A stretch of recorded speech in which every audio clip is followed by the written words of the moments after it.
Good afternoon, everybody. I believe President Trump is taking questions right now in the Oval Office. Let's quickly jump to the Oval Office right now and just watch. President Trump is taking questions. I want to jump to that for a second, okay? So bear with me here. People a month are being killed in that war, ridiculous war. 25,000. It was 31,000 last month. Think of it. Young, beautiful kids, you know, the kids of parents, their parents. It doesn't affect us in one way, but in another way, it's 25,000 souls that if I can solve it, you know, we're not spending money like Biden did. He gave $350 billion away. I make everyone pay. And the United Nations, you know, they're a little bit involved, but if you look, take a look at what's happening, the countries of Europe are paying us for the weapons. So we have NATO paying, we send missiles over there, they pay us in full. It doesn't cost us 10 cents. And we make money, I guess, but I don't even want to talk about that because what I really want to do is save those people from dying. They lose, Mary, can you imagine 25,000 to 30,000 people a month? That's like a stadium full of people every single month. And, you know, I mean, I was blessed with something where I can get these things done. Got 8 of them done. I thought all 8 were going to be more difficult than this one. I thought my relationship with President Putin would give us a, you know, much easier road. But there's tremendous hatred between Zelensky and Putin. Tremendous hatred. I mean, it's a shame, but it's taken longer than we thought. I did call up President Putin, and he's agreed. He's put it out to. They have the same cold wave that we do. Maybe different because it's pretty far away, but it's the equivalent. And Ukraine's a very cold country. It's much colder than us. It's colder than, they say, on average, it's Canada or colder. And on top of that, they have a tremendous cold wave.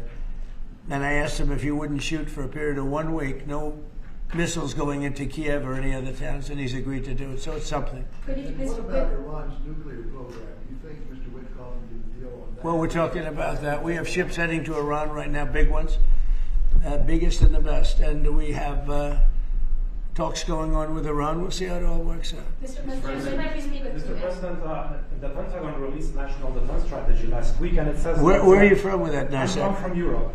Good. From Lithuania, Baltic states. Good. National Defense Strategy says that the U.S. will provide critical but only limited support for European defense. What does that mean, limited support? Will the U.S. still provide... Well, we get along very well with Europe. I do. Because, you know, don't forget, I got the GDP lifted from 2% to 5%. Nobody thought that could be possible. And they're giving us a lot of that money. We have the best military equipment. We're selling it to NATO. But I get along very well. But Europe has to be careful because, you know, there are those that say it's no longer recognizable between immigration and energy. You know, it's... there's so much potential. In UK, you know, you have the North Sea oil, and they basically closed it down. And then they buy energy from Norway, which is the North Sea oil. So you figure that one. And Norway's got trillions of dollars. They have to be careful. You need energy, and you can't do the windmills because the windmills, you're supposed to make money with energy, not lose money. So I'm very disappointed. I love Europe. I love the people of Europe. And they have to be very careful. They're at a tipping point. You have tremendous immigration problems, and you have tremendous energy problems. It's a bad combination. So.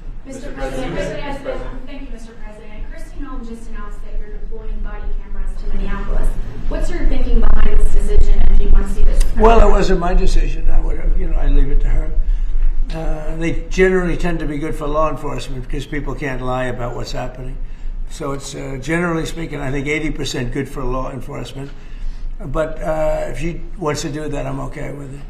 Remember one thing: we closed the border. I got elected on a disastrous border, and we have nobody coming in through our border anymore. We had 25 million people come in 4 years through our border. Many of them were murderers and drug dealers and mentally insane from mental institutions and insane asylums.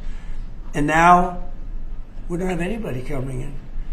For 9 months now, I mean, they actually report 0. We have 0 people coming in, which I find hard to believe, but the Democrats do that report. They tend to be left-leaning that do that report. So I assume it's true. If it's not, it's a very tiny amount of people. But we basically have a tremendously perfect, strong border. And also, crime levels are at the lowest point they've been in 125 years. Since 1900, we have the best numbers. And that's despite the fact that we had a lot of criminals and murderers. 11,888 murderers came in. And we have the lowest numbers that we've had in 125 years. So, we're doing a good job. If she wants to do the camera thing, that's okay with me. Mr. President, there was one homicide in D.C. during January. Do you think this is due to your efforts, and do you think blue states should see this as a sign that they should cooperate with you? Well, if there was one, I mean, we haven't had one in a long time. D.C. has become a very safe. There was an in-house homicide. It was in-house. It was a dispute within a family. We have had virtually no crime in D.C. D.C. is now considered a very safe place, and it should be. It's our nation's capital. And we sent in the soldiers. I read the Washington Post this week, and it was incredible. They were trying to determine how did we get so low numbers? The low numbers in D.C. because we have very little crime, if any. And they talked about everything except for the fact that we put our National Guard and great soldiers inside our city. They didn't want to mention that. It's how dishonest. Because if we didn't do that, you'd have tremendous crime in D.C. And I get thanked every single day by people that work in the White House. People, young ladies, men, they come up, thank you, sir, for making D.C. so safe. They walk to work now. A year and a half ago, they wouldn't have walked to work. They would have been killed or mugged or something would have happened to them. So it's, it's a great honor. But you got to read the story in the Washington Post. They do it. Crime is way down in D.C. Now, what's the reason for it? The reason for it is we have very big, strong, good-looking soldiers standing around. And I think they make the place look better. But this is our capital, and we have a very safe capital. We had a very dangerous capital before. Yeah. Sir, yesterday you said you were speaking to people about Cuba to reach an agreement. What Right. sort of agreement are you hoping to reach? Is that with the Cuban government? Well, it's a failed nation now, and they're not getting any money from Venezuela, and they're not getting any money from anywhere. It's a failed nation. Mexico is going to cease sending them oil. So I'd like to take care of the people that are here from Cuba. You know, we have many people that came from Cuba that were thrown out of Cuba or that fled Cuba. They came over on rafts. They went through shark-infested waters. I don't know how they did it. And it was many years ago. Many would like to go back. Many would like to at least visit their relatives. And I think we're at a pretty close point. We are dealing with the Cuban leaders right now.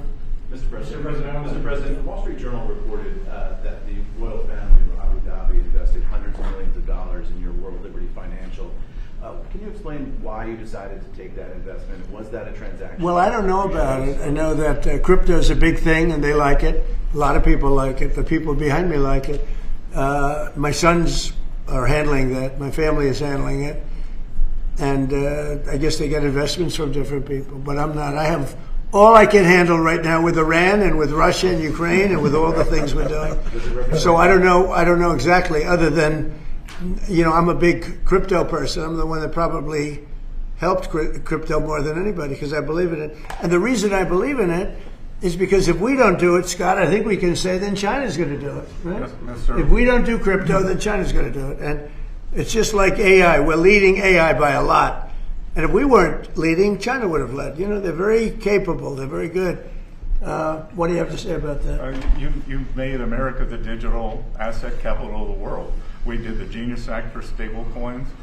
Many of the people standing up here are working on the Clarity Bill to I hope that gets done. Market structure. Yeah. And we're bringing U.S. best practices to an exciting new industry, digital assets, innovation, and it spreads everywhere. So the U.S. And do you agree that if we didn't do it, China and others would, but China would? Oh, China would have had the lead, and then others around the world in terrible jurisdictions would have been doing it.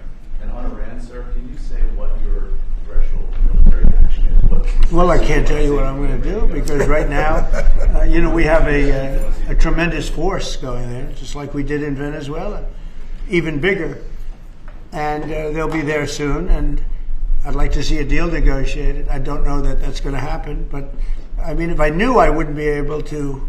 I wouldn't tell you. I'd be very foolish if I would tell you. But right now, we're talking to them. We're talking to Iran, and if we could work something out, that'd be great. And if we can't, probably bad things would happen.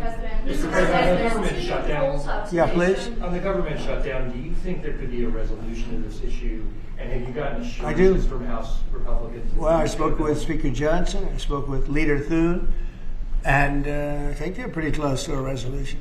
You know, we were at 5.6% GDP, and we lost 1.5 points because of the 42-day shutdown. Think of that. We would have been at 7. Nobody ever saw a number like 7.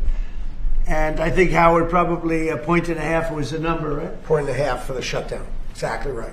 And it's very bad for our country. But despite that, we have the highest numbers we've ever had. You know, we're doing well. We're going right through it. But I will say that I spoke with Senator Schumer numerous times, and I don't think they want to see a shutdown either. Mr. President, are you going to sue Trevor Noah? Last night in a post, you alluded that something could be coming. Yeah, well, he said that I spent time on Jeffrey Epstein's island. I didn't. I mean, he's a lightweight, this guy. He's a terrible. I think he's terrible. I thought he did a terrible job at the Grammys. I thought the whole Grammys was terrible. I watched part of it. It's not watchable. But he was a lousy host. I'd say not as bad as Jimmy Kimmel, but pretty close.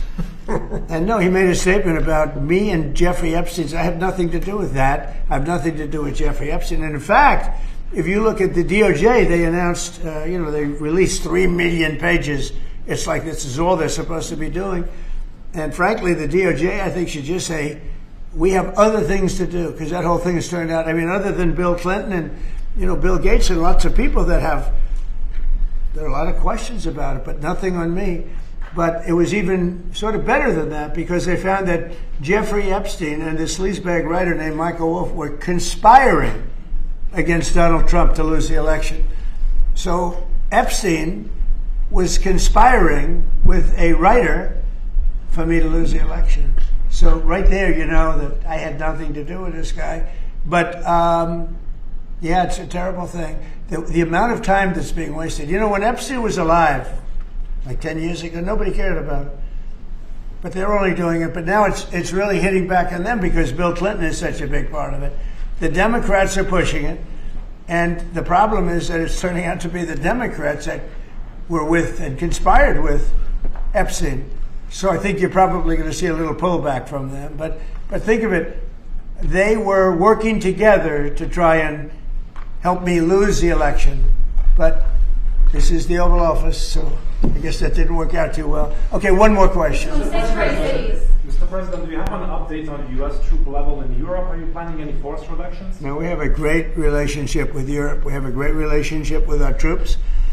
One of the best things that I can say is that if you go back a year and a half ago, so I'm running for election, they had the worst recruitment numbers in the history of our country. Nobody wanted to join the military, or nobody wanted to join the police. Nobody wanted to join the fire departments. We couldn't get anybody to be a proud member of our country. And now, Doug, as I told you before, now we have the best recruiting numbers that we've ever had in our military. Army, Navy, Air Force, Marines, Space Force we love, and Coast Guard. I love the Space Force. It's doing great. But now we have waiting lists on everybody wants to join. You know why? Because people are proud of our country. Because our country is doing great. I think Mary can say the same thing. You had lots of people not working so well, and now you just wish you could get them in faster. I know that it's hard to get them. Yeah, we continue to bring people in and have training programs. We're Right. investing in the You're U.S. training workforce. people. Yes. But 2 years ago, you didn't see anything like this. It's amazing what's happened. So we have the number one in the history of our country. We've never had more people that want to join our armed forces than we do right now. And a year and a half ago, nobody wanted to join. They were embarrassed by our country. They were embarrassed by our leadership. And now they're proud of our country, and they're very proud of our leadership, and a lot of the leadership is right behind me. Thank you very much, everybody. Thank you, Chris. Thank you, Chris. All right, what I want to do real quick, okay, hold on. So I just wanted to show you because President Trump was answering questions live. And the one other thing I want to show you, I believe right before we came on the air, he answered a question about the Kennedy Center. So let me just really quick replay that one question if I can, because I didn't even see it. I heard about it. Let's see if I can dig it up here. Just give me one moment, guys. Hold on. Carrier. We're going to have all brand new air conditioning, heating. I have it right here. So President Trump recently announced that the Kennedy Center was closing for 2 years for renovations. So hang on a moment. I'm just pulling this question up for you. Over there the other day, he said, every time I put down a piece of work, sit with something for a little while before you decide on what you want to do. And, we sat with it, we ran it. It's in very bad shape. It's run down, and she'll figure it out. But you want to take it and just find out what happened. Here's a little building. Who went wrong? I think this is it right here. I think this is moments ago where President Trump was asked about the Kennedy Center. If I've queued it up right, I just want to show you this. Find out what it was. Yeah, please. Mr. President, thank you. Speaking of renovations, you announced you wanted to build a new and spectacular entertainment complex at the Kennedy Center. Right. Do you plan on tearing it down, and how much will all of the renovations cost? Probably around $200 million. And, it's funny, in real estate and building, I've done so much of it. I've done so well with it. You want to sit with something for a little while before you decide on what you want to do. And, we sat with it. We ran it. It's in very bad shape. It's run down. It's dilapidated. It's sort of dangerous. Things fall out of ceilings. You've seen it. And we had some big events there. We had a lot of great events there over the last year, but you can't do any work because people are coming in and out, and you have the workmen. We have a marble man over there the other day. He said, every time I put down a piece of marble, people are stepping on the marble. They don't even have time to dry. And you can't do the same quality job if you close it, and, we're fully financed. And so we're going to close it, and we're going to make it unbelievable, far better than it ever was. And we'll be able to do it properly. I was thinking maybe there's a way of doing it simultaneously, but there really isn't. And we're going to have something that when it opens, it's going to be brand new, beautiful. I'm not ripping it down. I'll be using the steel. So we're using the structure. We're using some of the marble, and some of the marble comes down. But when it's open, it'll be brand new and really beautiful. It'll be at the highest level. We can do a much better job, probably in a way a faster job in terms, because when you do it piecemeal, for instance, they have a play tonight, and you can't do anything. You have to pull out everything, and you can't have stanchions all over the place, and people are walking in to see a play. So we'll be closing it sometime around July 4th. It's like we'll close it on July 4th in order to do something great for America, and then we're going to build it. We have great contractors. We're going to build it, and we'll do it right. We're using the highest grade marbles, the highest grade everything. It'll be brand new. Tremendous. Carriers putting in the air conditioning, or I guess they're a bidder, but they're probably going to get it. Carrier. We're going to have all brand new air conditioning, heating. The steel will all be checked out because it'll be fully exposed. It's been up for a long time. But as anybody knows, it was in very bad shape. It wasn't kept well before I got there. So we're going to make it, I think there won't be anything like it in the country. Sir, Mr. President? Yeah, please. Okay. So I just wanted to play that for you. We're going to get to Savannah Guthrie's missing mother. And the one other quick thing I want to mention, and we can talk about this after we cover the Savannah Guthrie's mother story, which we're covering next. The other thing I did want to mention is right as we were coming on the air, Secretary of Homeland Security Kristi Noem posted that, if I can show you right here, she said, hold on a second here.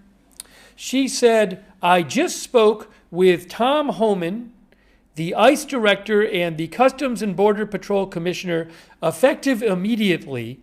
We are deploying body cameras to every officer in the field in Minneapolis.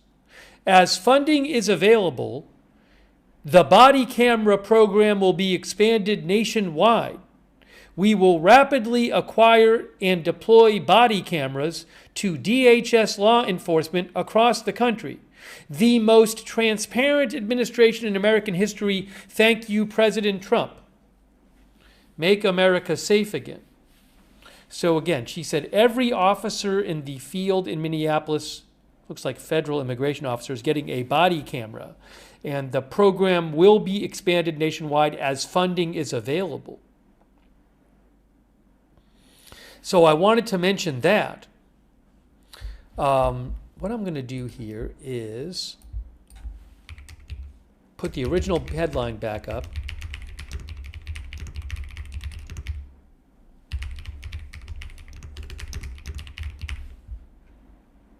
So again, when we came on the air, President Trump was speaking live. So I just wanted to, oops, you know what's happening here? There is a bit of an issue right here with the way this is displaying. There we go, that's better. Hold on. I think it's fixed now. Uh-oh. I have a typo. I have a typo in what I just typed.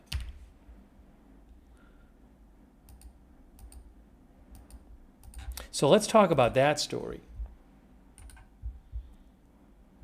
All right, so welcome to the broadcast.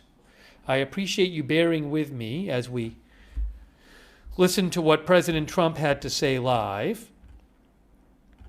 I want to quickly thank our moderators who are here. We have moderating right now Janet B., Ruth, and Beth Mythical over there on YouTube. Thank you. Linda Belk, Larry, and Misha moderate for us over on X. Thank you. We have our Twitch moderators. Idaho Star, I Got That Fire, Matthew Kohai 3, and Surly Dev. Thanks so much for moderating. And we have our Facebook moderators who I want to thank. We have moderating right now. Kay Lowry Body and Margaret Riley are over there. Also thanks to Christy Claft for subscribing. And I also want to say a quick thanks to Matthew Kohai 3 for subscribing. Thank you. Also thanks to Nick Rose, who says, do you think the Today Show's host will be on the next day? So I believe that Savannah Guthrie did not appear on the Today Show today. As to what her schedule is, that I don't know. We're going to talk about this coming up. Thank you, Wendy, but thank you, Nick Rose, and thank you to our member, Wendy Knudsen. So let's talk about this, and I'm going to show you the latest press conference. I have that here about Savannah Guthrie's mother being missing, and it's being investigated as a possible crime. So a concerning story out of Arizona.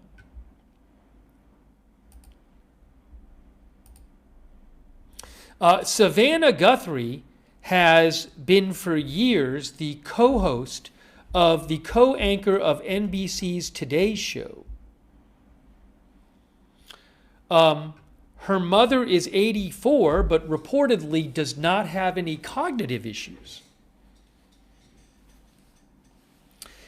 And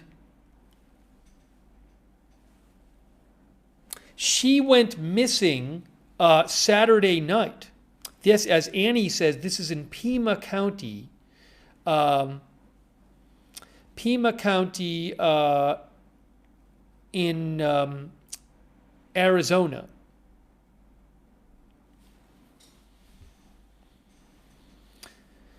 So, and I'm going to give you the latest update that I have on this, and we're going to watch the press conference, and then maybe something could come out while we're on the air.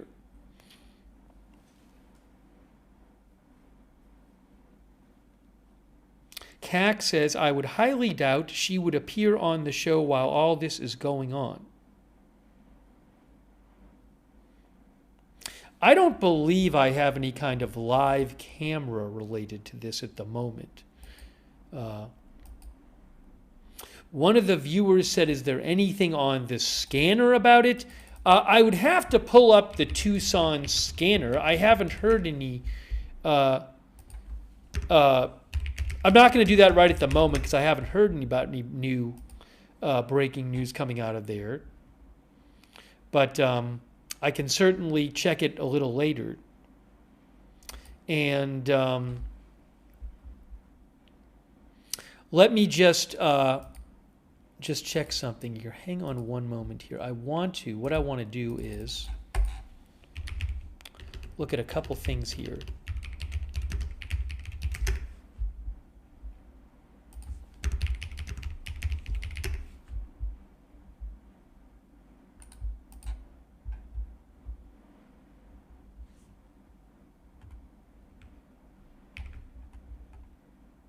Give me 2 seconds. Thanks for your patience while I just look up something. And then we're going to take your comments on the air. And I want to show you what the police had to say about this today.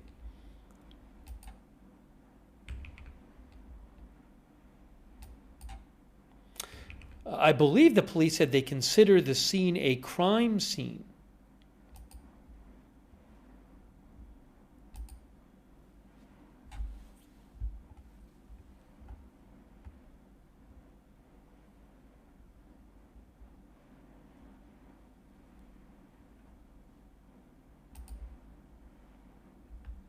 Did something wrong on the screen?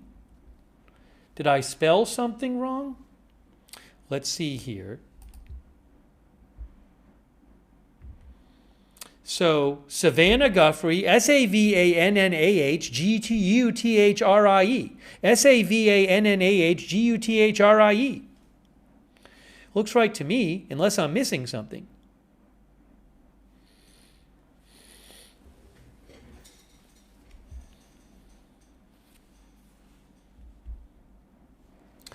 You can see here on the screen, Nancy Guthrie. This is from Pima County Sheriff's Office. I should actually put this on the thumbnail. Uh-oh. Oh, on the thumbnail, something's wrong. Savannah Guthrie's. Oh my gosh, there's a typo on the thumbnail. Unbelievable. You know what? This is what happens when I rush to get on the air, which I was doing today. I forget to double check, and then there's a terrible typo on the thumbnail. Terrible. All right, let me fix the thumbnail. It'll take 2 seconds to fix. I didn't even notice it. That's embarrassing. All right, hold on a second here. I didn't know what people were talking about. Well, that's clearly a typo. Let's fix that. Let's just fix that. I'm fixing it right now. I already fixed it.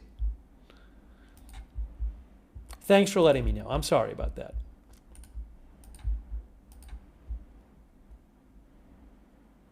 That's my bad. That's just my fault. Now, where is the, here.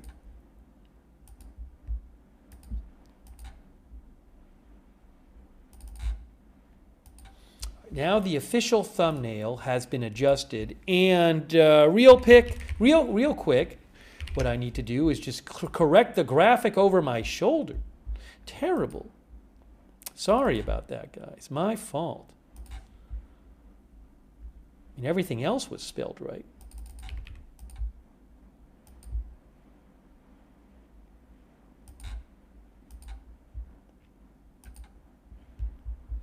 We had a typo, but the typo is getting fixed right. Is that it? Nope, that's the wrong one. Let's try this one more time. There you go. There, I fixed it. Okay. It has been fixed. It has been fixed.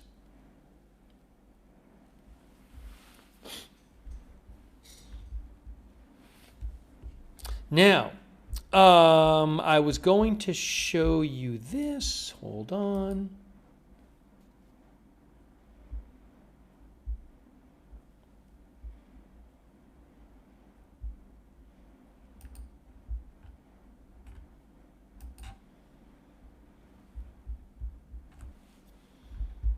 Here. Here is the, you'll see it in a second actually, the missing person poster. There it is right there. Nancy Guthrie. Last seen on Saturday evening at her residence near East Skyline Drive and North Campbell Avenue. Unknown what clothing she may be wearing.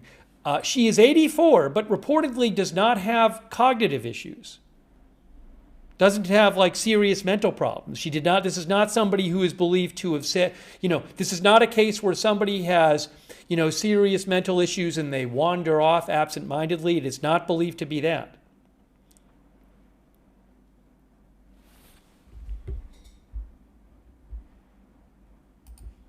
In a moment, I'm going to play you what the police had to say so we can all get updated on this. I want to take a few comments on it too. Yeah, as Evelyn says, I believe the police think she didn't leave on her own. Lynn Downey said they say she needs her medication.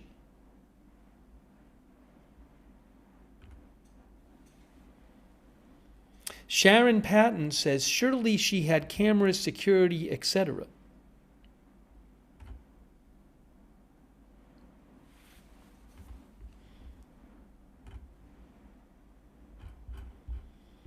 All right, why don't we begin by watching what the police had to say. By the way, thank you to Owl Hippie for the memberships. Thanks Braden E. Nelson, our member, Wendy Knudsen, our member, Loki, our member. Let's do that. Let's do that first, and we can all get on the same page about the police. And I don't know if they're going to do Tucson time right now is. It's currently 3:15 p.m. So I'm going to be on the lookout to see if they do any more announcements, if they do another press conference or anything.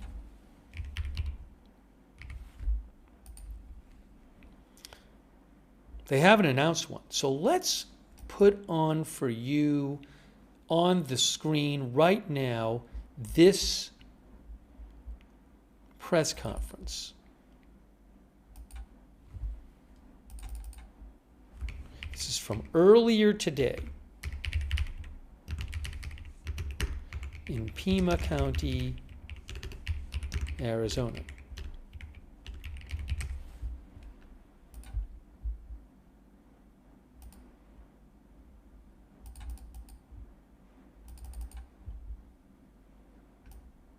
Oh, I know what I have to do. Let me just real quick make a quick adjustment here. Get this on the screen for you. That's what I want to do. This should work, I hope. There's that. There's this. Okay. Here is what the police had to say earlier today, and we are going to take a listen to this and take some of your comments on the air and talk about it. Let me just make sure the audio is working. I might have to adjust the audio.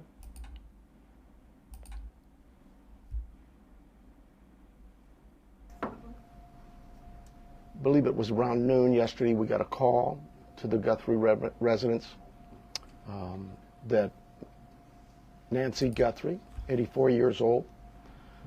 Hang on a moment. Missing. I just need to make a quick adjustment. We expended a lot of resources. I need to make a quick adjustment here. That we typically always do. The audio and the video are a little off, which I have to fix manually. I'm going to fix it right now, I think, and I'll just play it. And if it's still off, I'll fix it during his talking. All right, I'll be quiet now. Let me boost the volume a bit for you too, if I can. Should be able to. I believe it was around noon yesterday, we got a call to the Guthrie residence that Nancy Guthrie, 84 years old, was missing. We expended a lot of resources for a missing person that we typically always do. Our search and rescue volunteers, our search and rescue teams, other agencies, Borstar from Border Patrol sent their canines out. They worked tirelessly all day yesterday and all day tonight. I'm sorry, all day yesterday and all last night.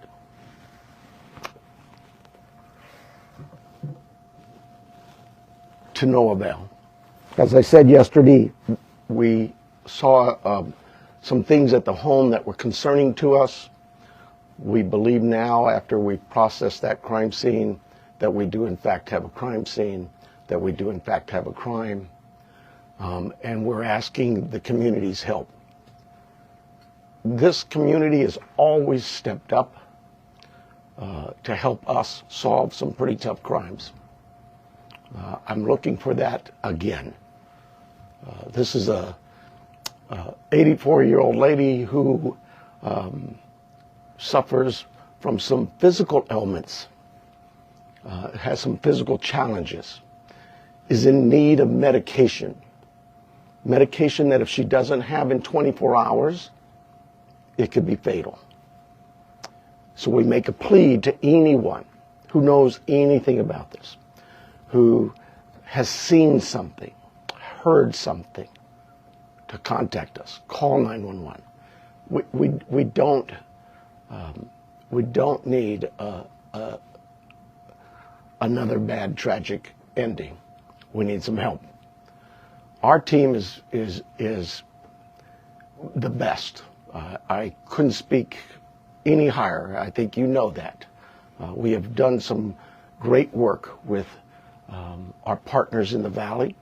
You know, this community, I have to give a lot of thanks to our law enforcement agencies all across this valley, whether it's the Tucson Police Department or some of the smaller agencies. They've all reached out. They've all offered to assist.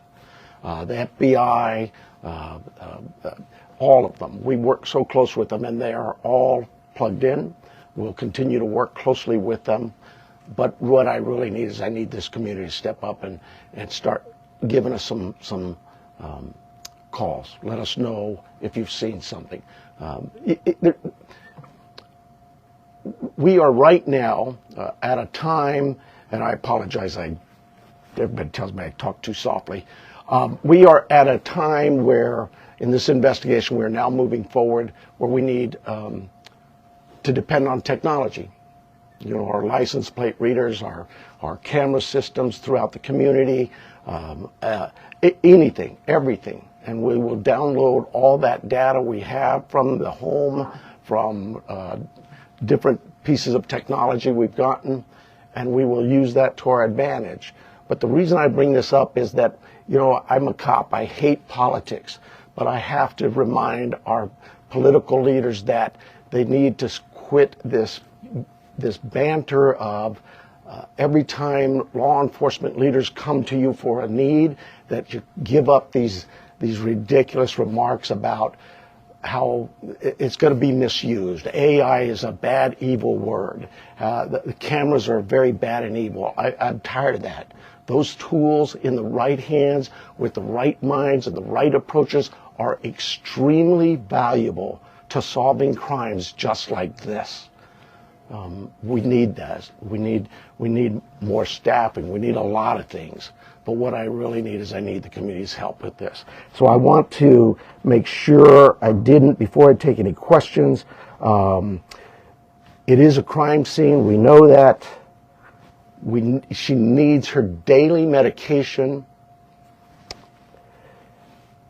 And anybody that sees anything that even looks, hey, maybe that's her, just take a quick picture. Take a video, send it to us. The number is real easy here locally. It's 911. You can contact our 88 crime and remain anonymous. You can call me, anybody. I am here to take any questions you may have. It will be a little limited. I apologize for that, but we do have a crime that we need to protect its integrity. I have here Sergeant David Stivers from our homicide team. He has been up all night, so bear with us if we are a little bit fuzzy in our answers or responses, but we're both here for any questions you may have. Let's start, please. Recognizing your limitations, but can you elaborate at all on what makes you believe it's a crime scene as opposed to someone who left home and just couldn't find their way back? Well, I think I told you she is very limited in her mobility, right? We know she didn't just walk out of there. That we know. There are other things at the scene that indicate there was she did not leave on her own. We know that. If you're you don't have plate readers, is there a vehicle associated with it? When I told you we're now at the phase where we're looking at all the technology, all of that is being evaluated as we speak. Let me say this: we've not just thrown our search and rescue team out there. They are going to be doing some door-to-door with our criminal investigation team. It is not just our homicide unit. All of our criminal investigation detectives. I went out last night to the scene. There were probably 100 cars out there, all from the sheriff's department, all working this case. It takes a lot of manpower and a lot of energy. This team of mine worked throughout the night. They continue to work. David's had zero sleep, but he and his team are working as hard as they can. Is there anybody else associated with her, a caregiver, family member, acquaintance, who is also missing in some of your No. The family, all of the family has been very cooperative with us. They're working with us. They're staying in touch with us. They have complete access to anybody on this department. Savannah has been in touch with us as well. Our hearts go out to them. This is their mom. She's, just a great lady from what I've heard, and I feel for the family. We just want to find her and bring her back safe. Sheriff, you mentioned that she didn't just walk out, but is there any additional information that you can give us on what may have alluded to this being a crime scene? I wish I could. I really do. I know that everybody wants to know certain things, but I can't do that it would be inappropriate at this time. Are there any signs of breaking and entering or any forced entry, anything like I'm not. I again don't want to get into that. David, can you see anything here? Do you? At this time, it's still very active in investigation. There were circumstances on scene that we believe are suspicious in nature, I think is the best way to put it, but we can't really get into a whole lot of details with that. Do you believe that this was targeted, or they just happened to hit Savannah Guthrie's mom, or if this was just random? We don't know that. We don't. We look at all of that, but we just don't know that. Do they have cameras at the home? They do, and we're looking through some of that. Yeah. With this being an active crime scene, is there any threat to the general public? Trying to figure out my phone. Well, no, I don't think there's an active threat, but I hate to say that because, we're going to canvass that neighborhood, and maybe there's a prowler been seen around. There's a lot of work still to do. We don't have any indication that that the public is in danger. And what does that search look like today beyond what you've already told us about last night? So we have shut down our search and rescue mission, and we've sent them home to rest. They were out all night. Look, we put all our air assets into this, our drone systems, our aircraft, our helicopters, heat sensors, infrared, everything we've thrown at this. They're going to step aside. We'll call them out again if we need to do more searching. But right now, we don't see this as a search mission as much as we do a crime scene. Sheriff, can you tell us a little bit about that map? That is, and David probably can better answer it than I, but that is our search patterns, I believe. Is that correct? Yes. Yeah. So with all the assets that we deployed yesterday with the search and rescue teams, the map that's on the screen is basically tracks that were followed. Those are all, the colored lines are all ground tracks of different teams and different assets that were used on the ground, to include the canines, the volunteers, and our own search and rescue team. The circles are going to be representative, if not necessarily perfect, of our air circulation with both our helicopter and our fixed-wing aircraft at night, working with the night time cameras. So difficult to see where the house is. The house is basically pretty close to center in that, and then all of the searching that went on throughout the day with those folks out there on the ground. What this really helps with is our search teams, when they come back and reassess, maybe they've missed an area, we can look at it and say, hey, you know what, this area could use a little more coverage, and so they concentrate again. Our search and rescue team is top notch. They're out every single day. If it's not a lost person, it's a hiker, it's somebody who's wandered away from a care home, whatever it may be. I want to stress to you, and it is really important, Miss Guthrie, Nancy Guthrie, is of great sound mind. This is not a dementia related. She is as sharp as a tack. The family wants everybody to know this isn't somebody who just wandered off. Her physical limits are based on just age, and we get old, and so it's more physical. But clearly, she is as sharp as a tack. Do you have her cell phone, and does that present any tracking potential? We're looking at that as we speak. But do you have it, or do you not? We do have it. Can you give us a little bit more of a timeline? Because you said she didn't leave on her own. She was last seen at 9:45. She wasn't reported missing until noon. But I believe what happened there was at 9:45 in the evening, her children left her off. At some time earlier that morning, they got a call from somebody at the church who said, hey, your mom's not here. The family went to the house.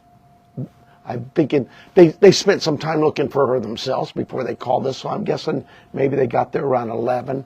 So they did some searching and realized we need some help, and they called 911. Do you have any idea what time Nancy would have been taken from the home?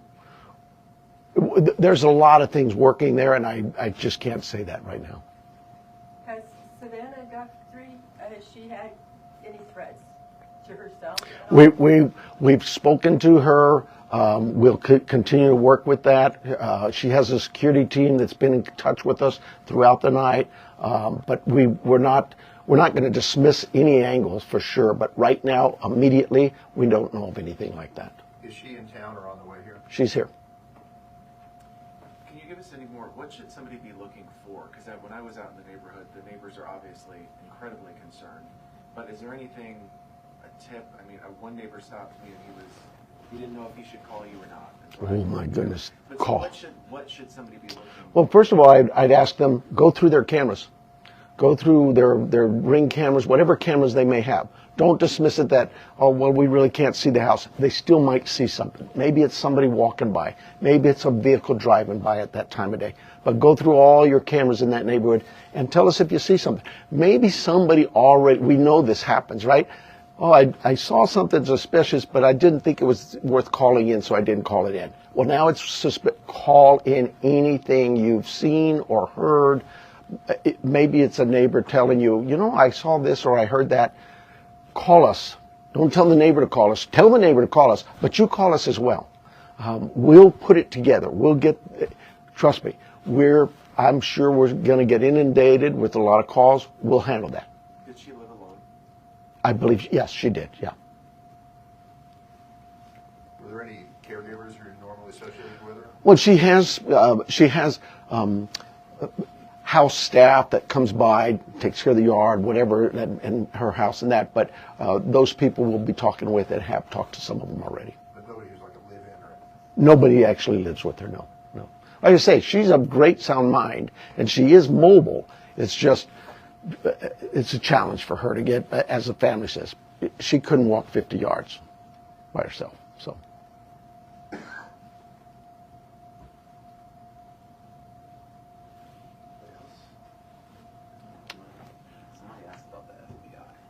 I'm sorry. Somebody asked about the FBI if they're involved. Like I said, we work closely with all of our partners, whether they're FBI, ATF, ICE, whoever.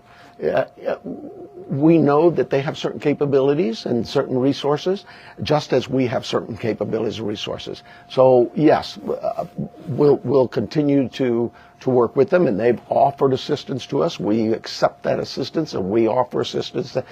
Just last week, the FBI called us to handle a shooting that involved Border Patrol. You need to know that. That's just day-to-day routine work for the law enforcement in Pima County in Tucson. We work very closely with our partners.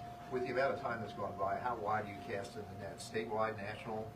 Well, yes, national for sure. I'm hoping the national media's picked up on this. We've gotten a lot of reports, but statewide as well, with Amber Alerts, things like that. All of those things we use. Every tool we have, we will use.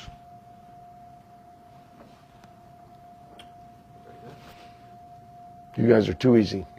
Thank you so much. I apologize for being late. I apologize for my political rhetoric of the Board of Supervisors or the City Council. I just get so frustrated and we just can't do this job without their support. We don't need political statements from the dais and mumbo jumbo. We need them to listen to their law enforcement leaders and really pay attention to the fact that we understand that there's a great potential for abuses in today's world with the technology that's available to us. But you have to, at some point in time, have some faith and trust in your leadership in the law enforcement community to know and understand that we too were elected here to provide a service to our community. I can't think of a community in this planet that wouldn't tell you, number one is public safety. Everybody just wants to be able to know that they can go outside and enjoy their community and come home and be safe at night in their rooms, asleep in bed. And this lady wasn't able to accomplish that. That's a sad statement. We need her back. We need to find her. And time is very critical. She is 84. She needs her meds. Her family needs her too. Thank you so much for being here. I was going to have David say his first and last name and spell. Oh, sure. My name is Sergeant David, common spelling D-A-V-I-D, Stivers, S-T-I-V as in Victor, E-R-S. What's your title? Sergeant. Sergeant. All right. Thank you, guys. It's such a disturbing story. The details are so disturbing. So again, we're talking about the mother of the co-host of NBC's Today Show, Savannah Guthrie. Her mother, Nancy Guthrie, which I'll put on the screen right now. Her mother is 84 years old. Let's do it this way. Her mother is 84 years old, and her mother went missing. She has not been seen since Saturday night. Her mother is sharp as a tack. She is of sound mind. She does not have dementia. Her mother but she has severe physical limitations. She cannot walk 50 yards on her own. She has been missing since Saturday night. I believe the story was that she did not show up to church on Sunday morning. Police suspect a crime has been committed. They don't know why. They didn't say why that is specifically. Melody CJ, thanks Melody. Melody said, how can they determine if it's a crime? They haven't even found her yet. So they said they have found things that make them believe a crime has been committed. They did not get into what the specifics were of that, really. They said they didn't know if this was targeted. They're not aware of any threats to Savannah Guthrie. They have Nancy Guthrie's cell phone, they said. They said the house has cameras. So I don't know what happened here. It's a very disturbing story.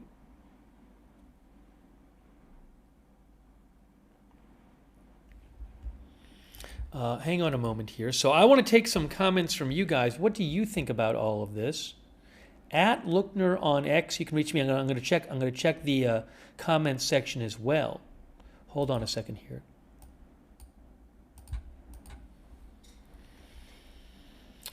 Linda Cosma, our viewer, says, what kind of crime? Odd words with no info. I have to go back. I don't even remember. By the Sea said signs of a struggle. Did he say signs of a struggle? I thought he wasn't getting into this. I'd have to go back and carefully listen. I mean, I know he said that they have evidence that suggests there's a crime committed, and he did call it a crime scene. But I don't believe I didn't hear specifics that he said. Crunchtron said didn't give any detail. Sober Pal Grunt says we have to pray for her safe return. Michael McIsaac says sure seems like she was nabbed horrible. Now another thing here is obviously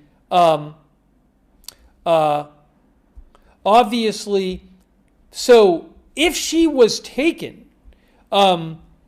is that at all related to the fact that her daughter is a famous broadcaster? Or does that have nothing to do with it?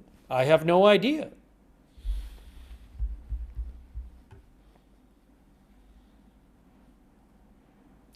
Teresa said someone I was watching said they found blood. Now, the police haven't said that.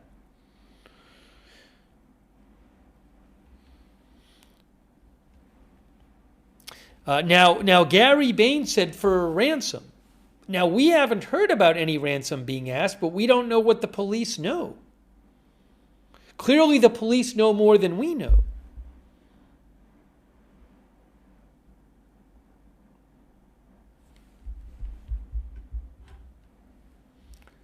Hang on a moment here.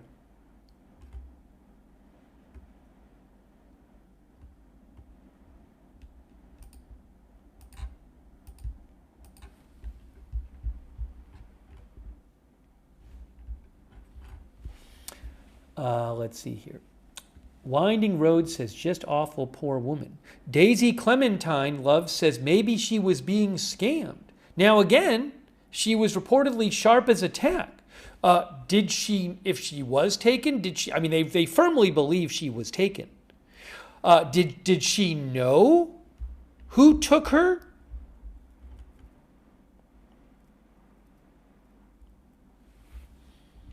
Now, let me check here on to try to get you some more updates. I don't know if we're going to get another press conference today from the Pima County Sheriff's Department.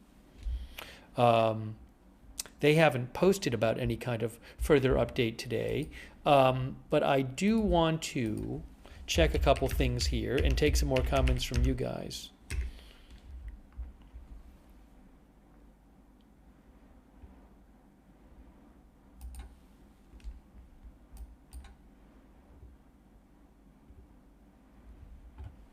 I checked TMZ. They don't seem to have anything new over there.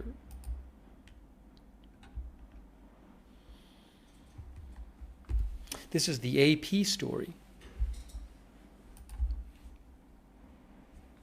She was last seen around 9:30 p.m. on Saturday at her home in the Tucson area, and her family reported her missing around noon Sunday. She did not show up to church Sunday morning. You know, something else the police said, the police said something like, this is more a crime scene or a crime investigation than a search mission. There was something like that being said. Yes, he said, we don't see this as a search mission so much as it is a crime scene.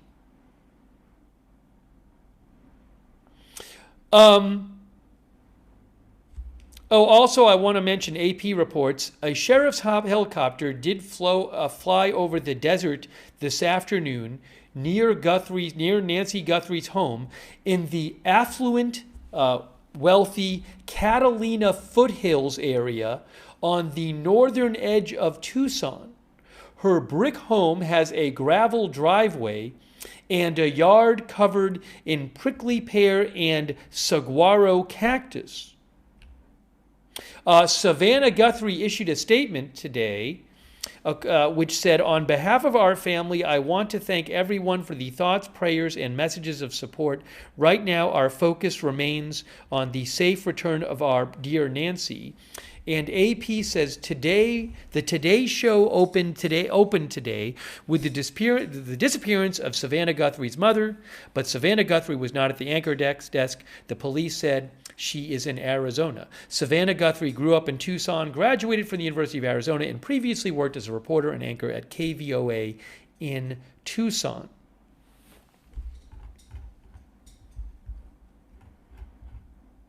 I have no idea what happened here. Very, very concerning story. Wall Street says if there's cameras at the house, which the police said they are, hopefully the story advances soon. Sage Lake says, does she have a cell phone? Yes, and the police have her cell phone. Our viewer, Book Eus, says something is off. It looks like some details are being kept back. Haywood says, does she drive or was her car missing? I don't know that we heard anything about that during the press conference, but I mean, we know she has severe physical limitations and she can't walk 50 yards on her own, which would suggest to me that likely she can't drive, but I don't know that. Paula NYC Beat says police are very cryptic, which means they know more than they are telling the public. Tooth THRTARHR thinks they found blood. Again, I haven't heard that report myself. Brittany Baby Girl says there is only so much they can release at this point. There was also a press conference last night, which... by the way, Jen mentioned to me that Brian Enton, who is a reporter I follow with News Nation, he said about a half an hour ago he is traveling to Arizona to cover this.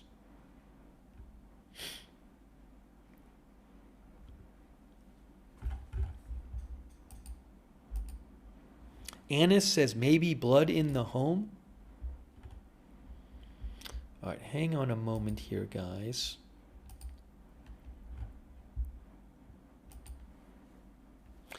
We might want to look at what they said last night, even though it was earlier than today. I haven't watched the one from last night. Hang on one other moment here.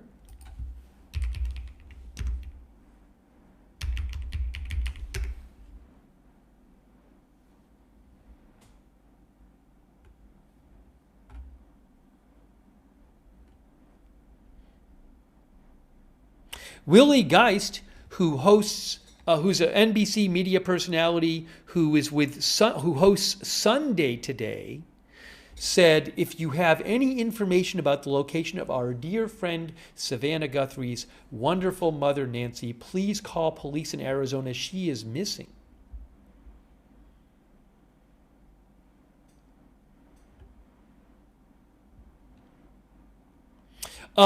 Page 6 reports, Page 6 New York Post reports, Savannah Guthrie is set to pull out of hosting Winter Olympics opening ceremony as mom Nancy remains missing.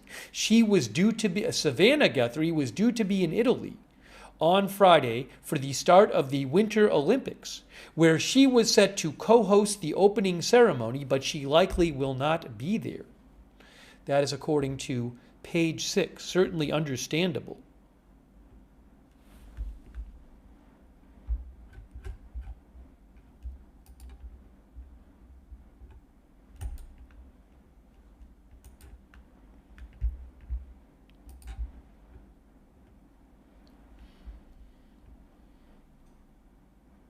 And let me see if I can pull up from last night. And again, the police said she did not leave the house on her own. It's very disturbing.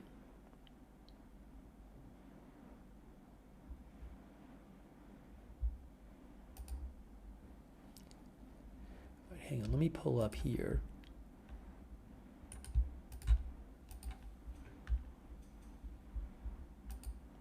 Yeah, in a second I will play for you guys what was said last night.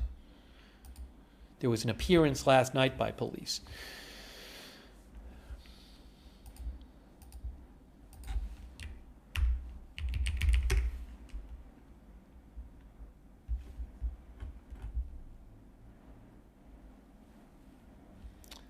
Let's see here.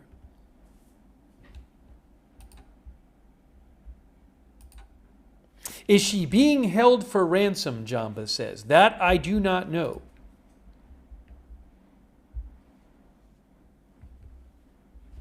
We don't know. We haven't heard she is. Are viewers still rocking the 80s claim she has lived in the home for over 50 years? I didn't see that myself, but maybe that was mentioned in the press conference and I missed it. That's what our viewers says.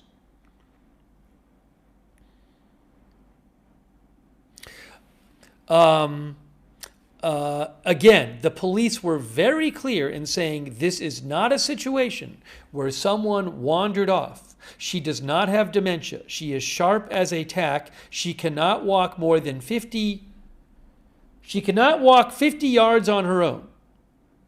So she has severe physical limitations, plus she is of sound mind and sharp as a tack.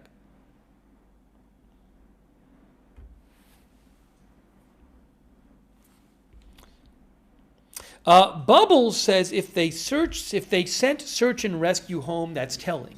So we did hear from AP that search and rescue has pulled back. And also, police said today, we don't see this as a search mission so much as it is a crime scene. Now, why would they say that? I don't know. One Nan B thinks we are not getting the facts. Devil Doc says, this is horrible. Sydney says, unbelievable what people can do to an elderly lady. Why would someone take her?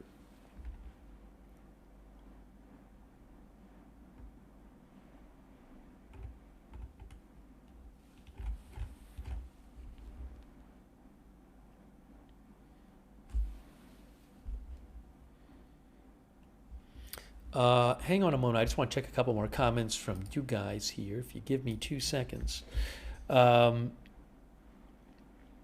Echo Beast says, someone did something illegal, it seems.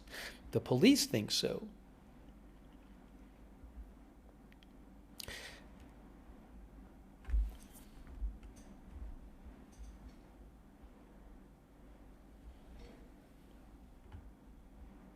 I wonder what the cameras showed at the house.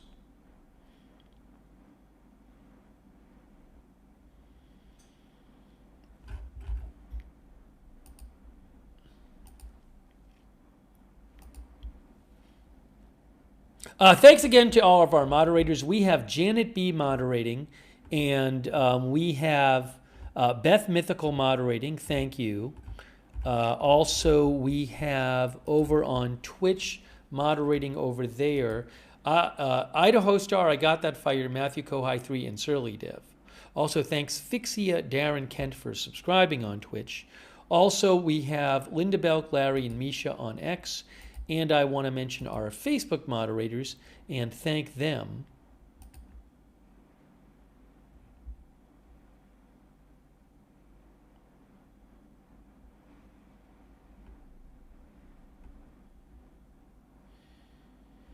Thanks to our Facebook moderators. One moment here, I'll tell you. Margaret Riley, Kay Lowry Body over there moderating. Thank you.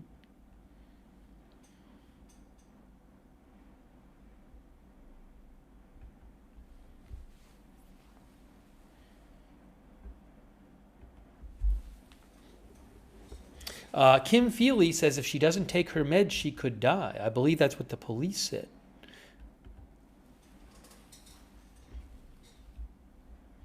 Let's look at what the police said last night.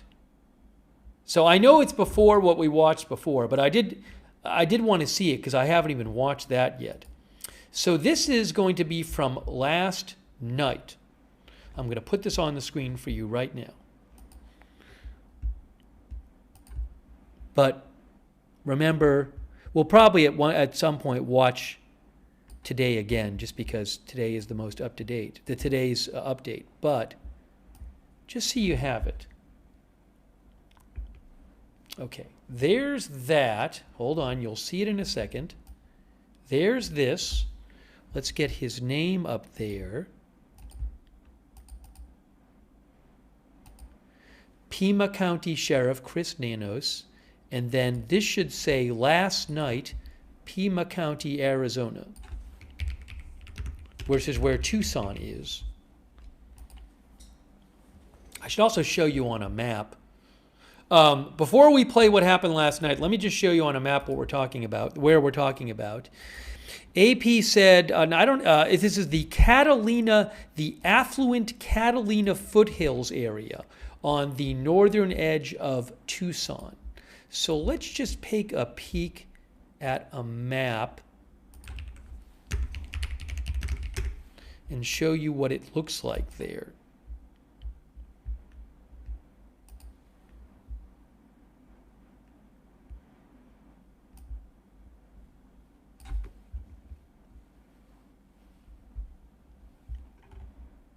Hang on a moment. All right, so this is you'll see it in a second, Catalina foothills. See, it says Catalina foothills on the screen. This is Google Maps. Let me just get this a little better positioned here. If you give me 2 seconds here, hang on.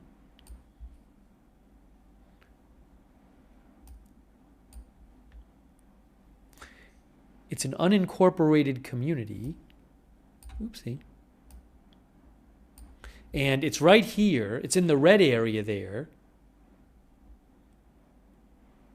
North of Tucson. Look at this, Catalina foothills. So there's obviously in the hills, but there's all these houses there.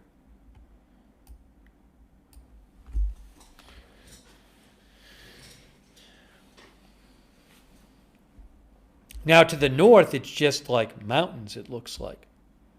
I don't know if she's still in that area or somewhere else. Yeah, so one of our viewers, Chooser, says it's not a house in the middle of nowhere. I mean, there's plenty of people who live in Catalina foothills. I don't know exactly where she lived, but there are certainly plenty of people who live there. One of our viewers, Dorothy Oz, says, check into all caregivers who go and come from her home. So they did say they were talking to people who help at the home and outside the home. There's nobody who lives there with her. Does she have any other children? That's a good question. I will ask Wikipedia if Savannah Guthrie has siblings. She has 2 siblings, Annie Guthrie and Cameron Guthrie, according to Wikipedia.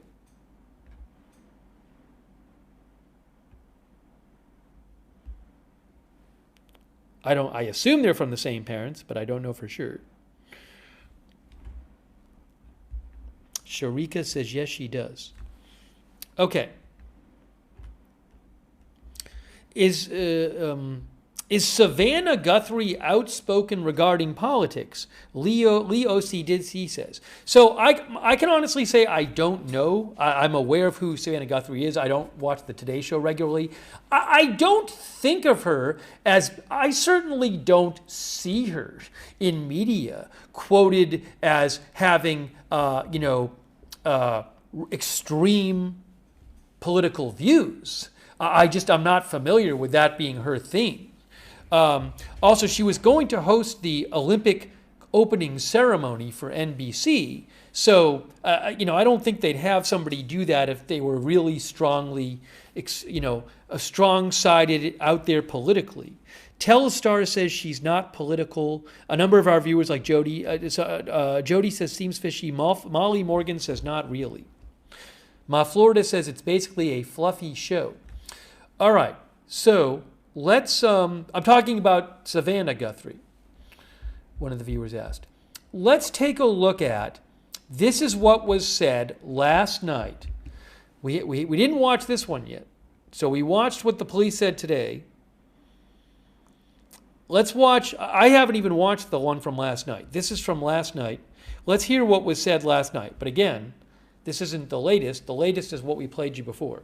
So this is last night, the first comment from the sheriff. I'm going to hit play in a second.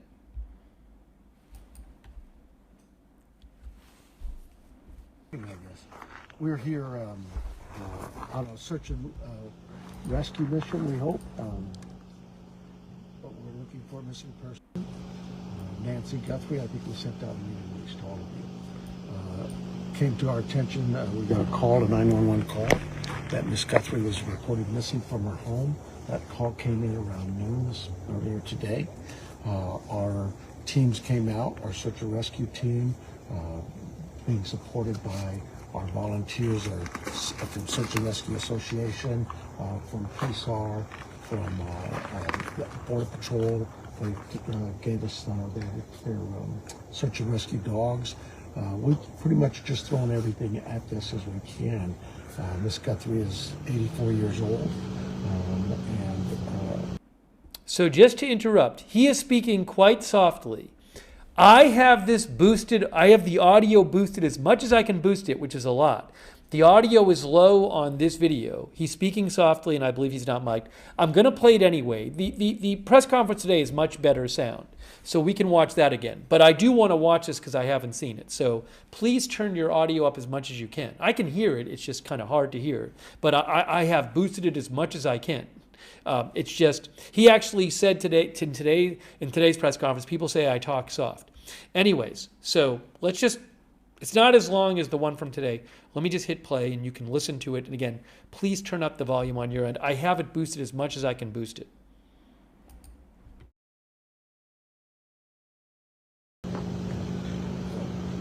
Is not of good physical health, and so naturally we have some great concerns.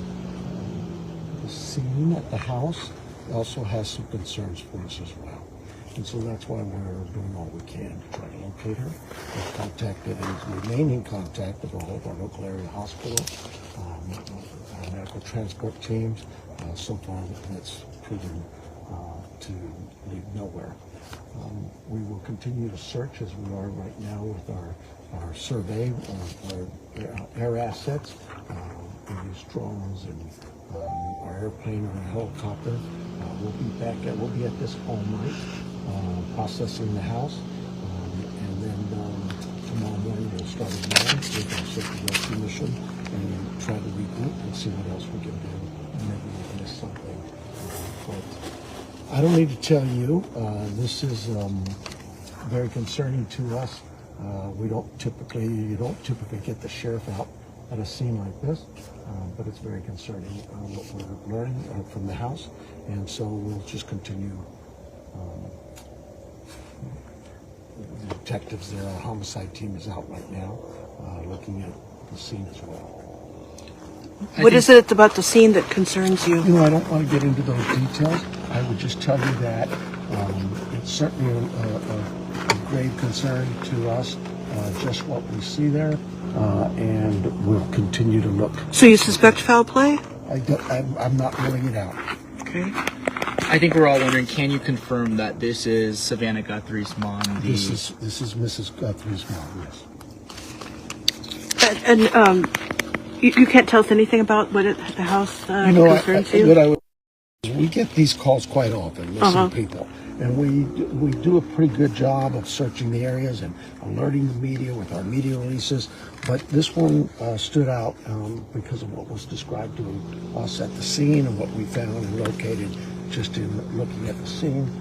So without getting into too much details, I have to allow my team to do their investigation, and they are going to be doing that. They are in the process of doing those things. Is there anything meaningful about it being homicide detectives, or is that standard? You know, it's not standard. Typically, our homicide team comes out when we have a homicide, a body. This one was a great concern simply because of what the scene was telling us. What would you gauge the chances are that it's foul play? Would you be willing to give us any? just want to stop this for a second. So this was last night. This was before the one from today, which we've watched. But notice what he said there. He said homicide detectives were at this scene, which is not usual. And he said homicide detectives were there because of what they found at the scene. But he didn't say what they found. Now, this is, again, last night. Today, the police chief, the sheriff, said that they believe a crime has been committed. So they do believe that. He didn't say the specifics of what they found. But it is interesting that last night he said they had homicide detectives out there. They don't usually have homicide detectives out there for a missing persons case, and it's because of what they found at the scene. So I just want to mention that. Let me just, I'm gonna hit play again. I do apologize. Again, the audio on this is quite low. He is not mic'd, and he's speaking kind of soft. And I do have an additional volume booster that I'm using here to boost the volume as much as I can. I have it boosted as much as I can. So please turn it up on your end. I know it's hard to hear. The one from today volume is much better. I just don't have control over this one. So let me maybe rewind a few seconds so we can hear the homicide question again, homicide detective's question again. And after we play this, we'll take some more of your questions. So I'm going to rewind just a little bit, maybe 45 seconds, so you can hear the part about the homicide detectives again. The detectives there, our homicide team is out right now, looking at the scene as well. What is it about the scene that concerns you? You know, I don't want to get into those details. I would just tell you that it's certainly a grave concern to us, just what we see there, and we'll continue to look. So you suspect foul play? I'm not ruling it out. Okay. I think we're all wondering, can you confirm that this is Savannah Guthrie's mom? This is Mrs. Guthrie's mom, yes. And you can't tell us anything about what the house concerns you? We get these calls quite often, missing people. And we do a pretty good job of searching the areas and alerting the media with our media releases. But this one stood out because of what was described to us at the scene and what we found and located just in looking at the scene.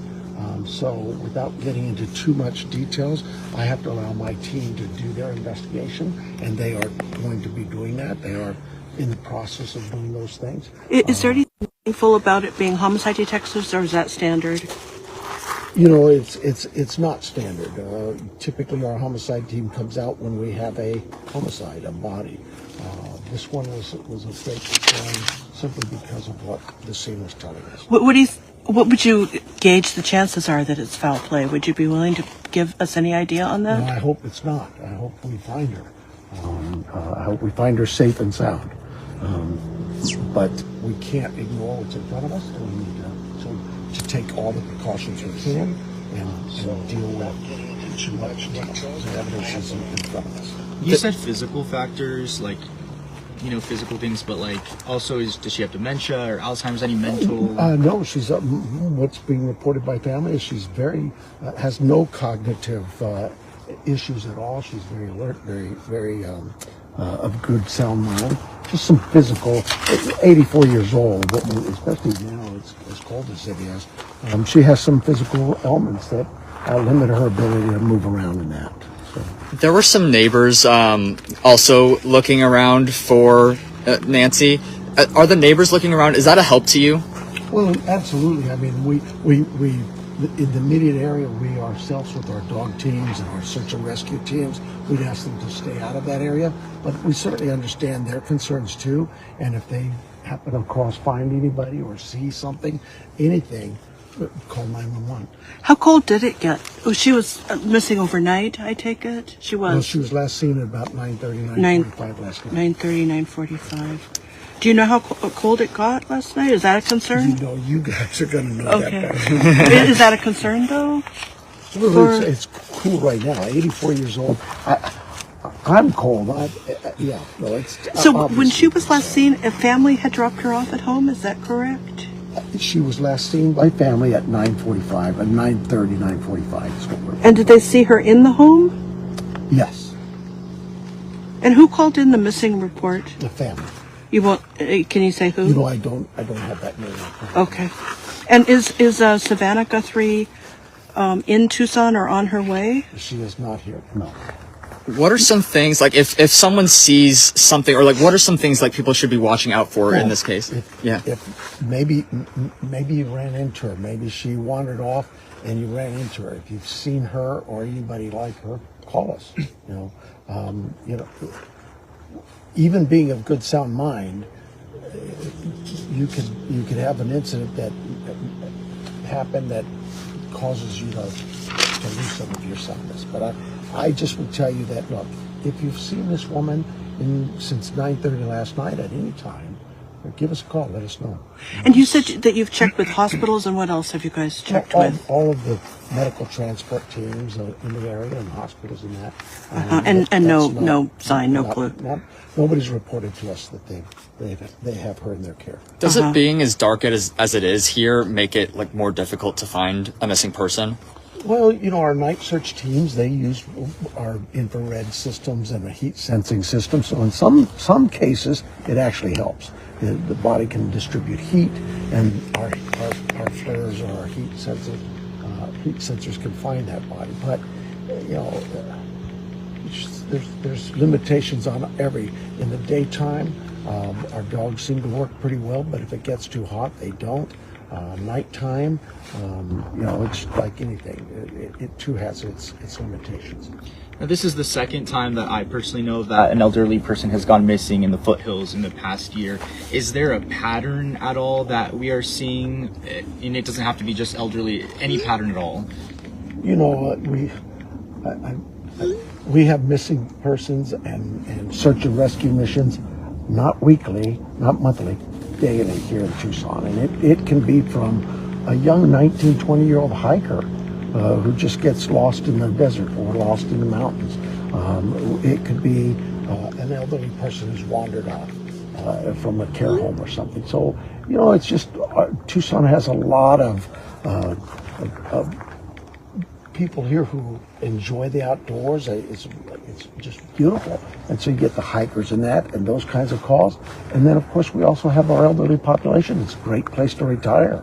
And a lot of people choose this area for that reason. And, of course, when you're coming here for that reason, what's the attraction?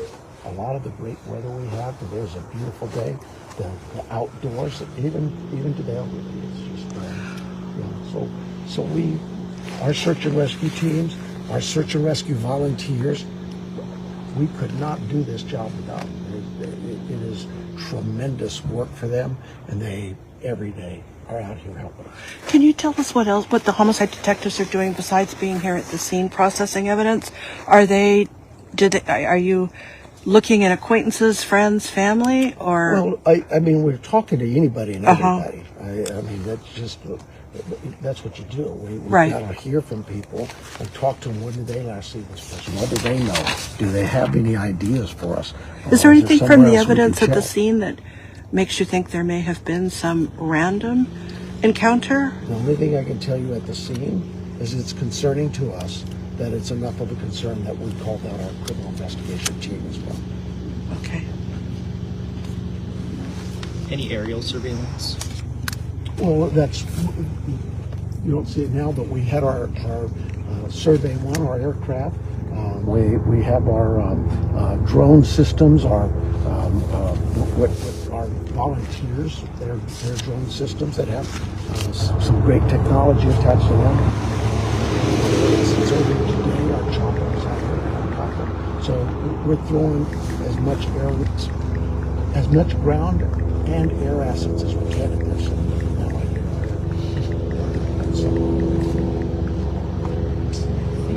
Is there anything else that we didn't touch on that you think is important for people to know? No, I just, like I say, I know that this is going to get some attention. I just hope that we can find her, that somebody might know something, that they say something. That's huge. And the call is on the 911 center or in the concerning evidence at the scene, that's inside the home? No, Can't say. But is it at the home? There is the scene that we're processing is at the residence of Mrs. Guthrie, and it's just there's some things there that are a concern to us. Okay. And right now is not the time to get into that. Once the detectives complete their investigation, maybe then we can share some of that. But right now we're at the very initial stages of this. The search mission started early today. We'll continue that. We're not giving up that. But it does change its platform because of the nightfall, right? The criminal part of this, the criminal investigation part, is ongoing, and it will continue ongoing until we can resolve this. Thank you. Okay. So that was the update from last night. Again, we watched an update from today, which I'll probably show one more time before the end of this stream. But even last night, the sheriff was saying that what they had found at the house was concerning, and that they had brought in their homicide detectives, which is normally something they would not do. And again, she does not have dementia. She's very sharp. She does have physical limitations. It was said today that she couldn't even walk 50 yards on her own. And police, and then last night, as you heard, they were talking about the search, but today the sheriff said, we don't see this as a search mission so much as it is a crime scene. So they really believe that a crime has been committed. We do not know why they think this. But even last night, they were talking about the concerning scene at the house that they had found. Now, if you hang on a second, I want to take some comments from you guys. Hang on one moment here. There were some more details today, like that they have her phone, that there were cameras in the house that they are looking at, but also Savannah Guthrie is now in Pima County. She wasn't last night, but they said now that she is there. All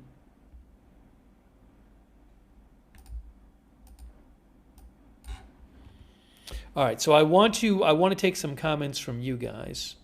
Hang on one second here.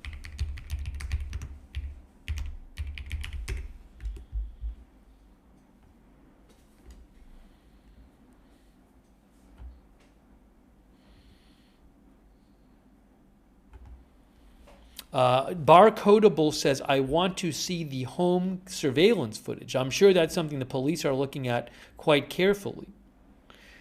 I was just trying to see if there's anything from the last few minutes that might be new on this. Obviously, we could hear something new at any time.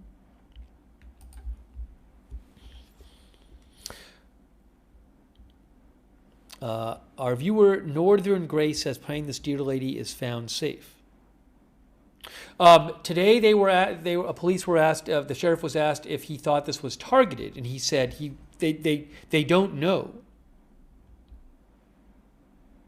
Our viewer says, Kenai Rose says, was she taken for ransom or robbery at the home? We do not know. Sober Pal Grunt says they know more than they are saying.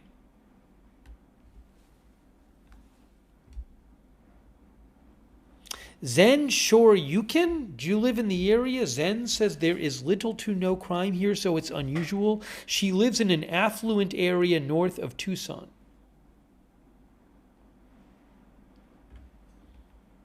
Is there a person of interest? John McKnight said. We're not aware of one. Is there a threat to the public? I'd have to go back. I believe that question was asked in the second press conference, the one from today, and I believe he didn't say there was the sheriff, but I need to go back and watch it. We'll watch it one more time before the end of the broadcast. And again, we have no idea if this is related to the fact that her mom is a famous broadcaster. No idea.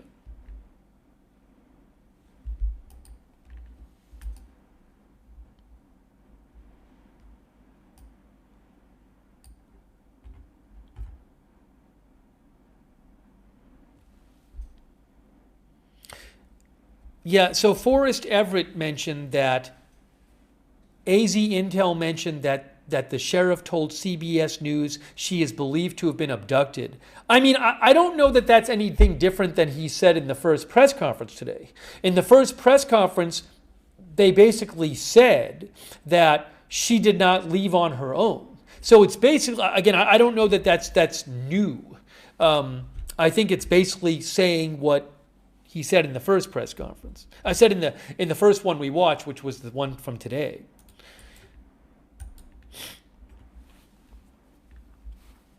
Also, hold on a second here.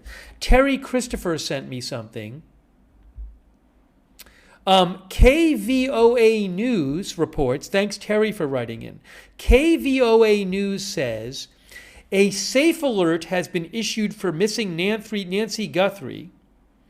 Her belongings, including her purse, wallet, cell phone, and vehicle, were at her home.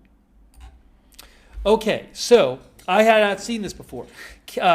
According to KVOA, the police say, now they might have mentioned this in the press conference and I missed it. I heard about the cell phone. But just to confirm, her purse, wallet, cell phone, and vehicle were at her home. I don't know how much she drove these days.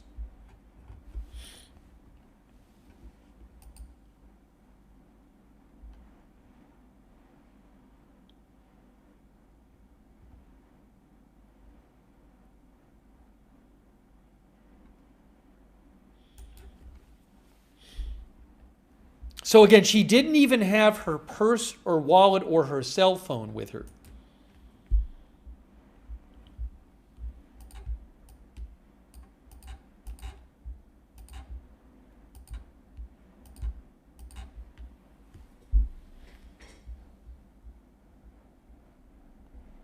Don Duss says that tells us a lot more. Very disturbing. Sober Pal says we didn't get a silver alert. Is a silver alert a specific, I assume it's maybe a specific type of alert?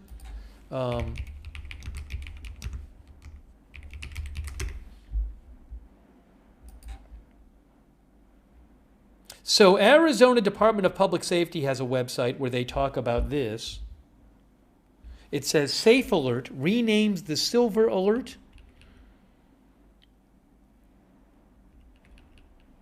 In Arizona, according to the Department of Public Safety, they have the Safe Alert, where a person is 65 or older, or blah, blah, blah, blah, blah. Law enforcement has used all available local resources, has determined the person has gone missing under unexplained or suspicious circumstances, believes the missing person is in danger. There is enough information, if disseminated to the public, that could exist in a safe recovery. Anyways, I'll post a link to this. Maybe maybe this doesn't meet all these criteria. I don't know.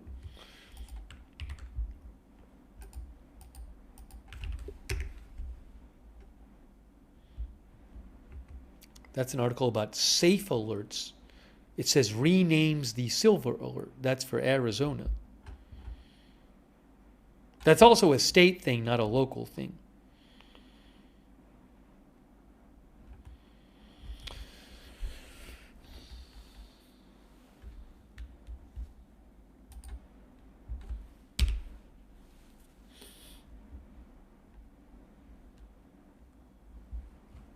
Let me see if I have any other reporting that's new on this.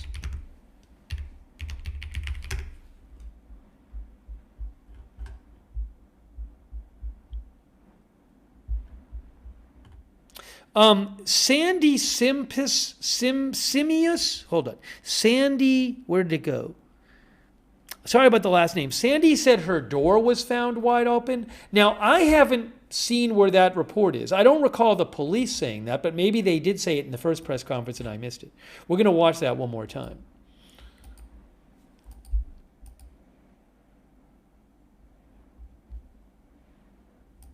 And hang on a moment here.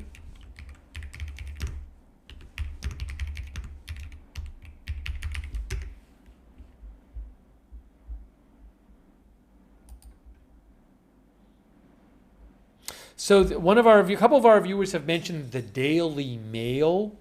The Daily Mail says that, well, a neighbor talked about the search going on in the area. The Daily Mail says the mother lives in a $1 million home in Tucson's affluent Catalina foothills area. The area is usually quiet.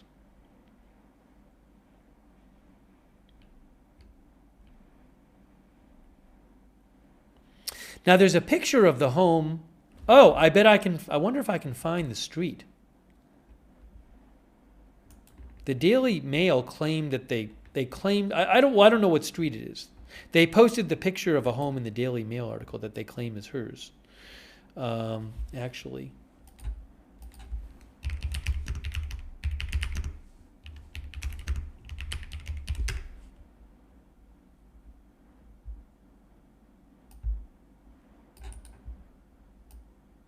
Hang on.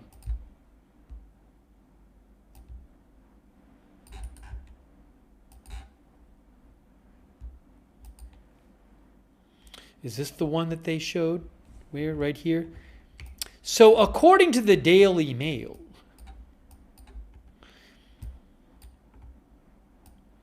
is that the one they showed?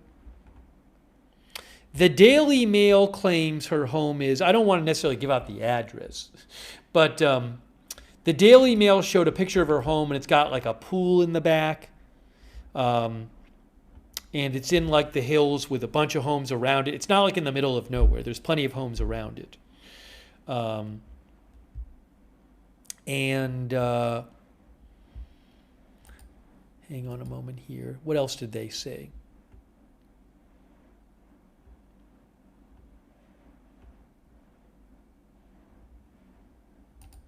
I was just looking at their update about it.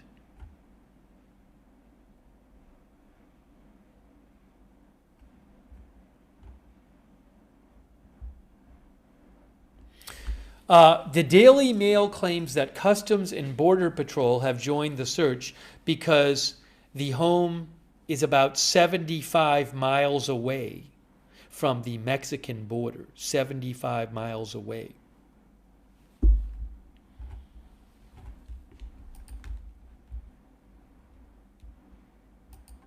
And what else did they say?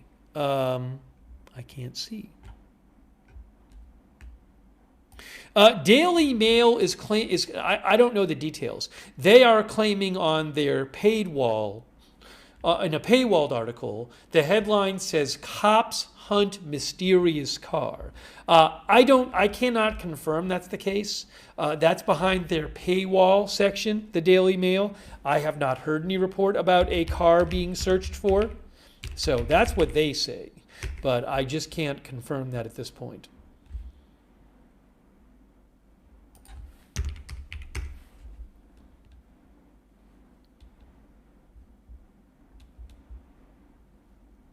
In a few minutes, I'll play one more time what was said today. But a very, very disturbing story. And let me just make sure the police haven't posted about this again. No, nothing new from the police.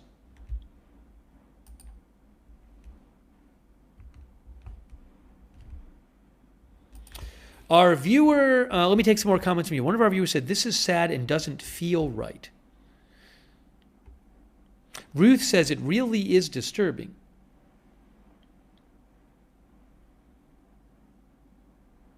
Oh, they say where her residence is here. They say near East Skyline Drive and North Campbell Avenue.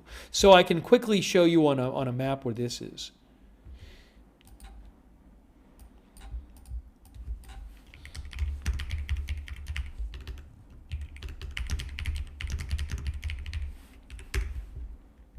Okay. So, according to the police, her residence is near there. So there's Tucson. This is in the Catalina foothills in the north of Tucson. And they say it's near this intersection, near East Skyline Drive and North Campbell Ave. So you can, just so you can see, I mean, you get a sense of what the houses look like around there. They're in the hills. There's plenty of homes around there.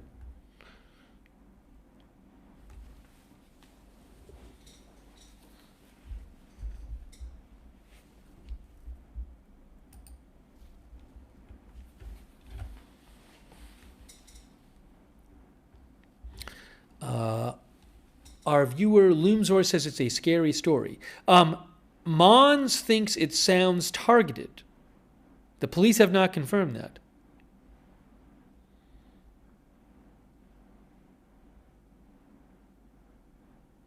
You know, some of our viewers are wondering if there's been some ransom asked for, and we haven't heard that at this point. Joseph says, look at her family. This seems personal. Super 666 player sounds like a kidnapping. Kuhneberger says sounds like a targeted attack. Silver Hornet says it's a nice neighborhood. 1978 Chevy says must be video somewhere. There's video from inside the house. Also remember, the family dropped her off at home around 9:30 Saturday night, and then she didn't show up for church Sunday morning. So she had to go missing either Saturday night or Sunday morning.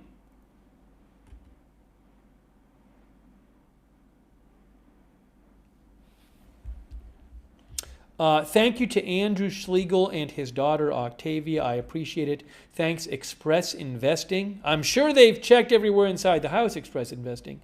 Also, thank you to Chocolate Angel. Chocolate Angels thinks her mom probably didn't know the perpetrator, but perhaps Savannah does. How else would they have known where her mom lives? You know, again, the police said, according to a local station, the police said that her purse, what was it? Her purse and her phone and her car and her wallet are all at the house. You would think if she was going out with somebody she knew, that maybe she would bring her purse or wallet or cell phone. I don't know. Thank you, Harold Agaterberg, for the memberships. I appreciate that, Carol. Thanks also, Linda Cosma, for your support. Let me check. And again, it's especially disturbing because the person is 84 years old.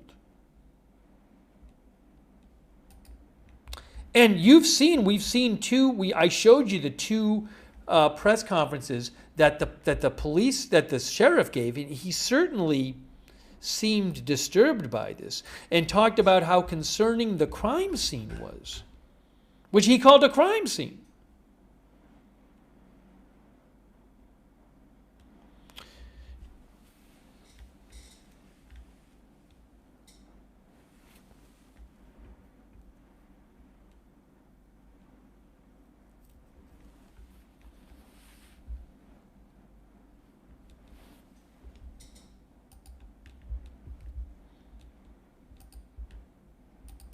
You know, I believe some of our viewers might not know who Savannah Guthrie is, but she's a very famous person and prominent media personality. So, I mean, again, you personally might not have heard of her, but she is quite well known in the United States. She has been the main co-anchor of the NBC News morning show Today since 2012. She was going to be a co-anchor. She is supposed to be. It sounds like she might not at this point. She was supposed to co-anchor the Winter Olympics.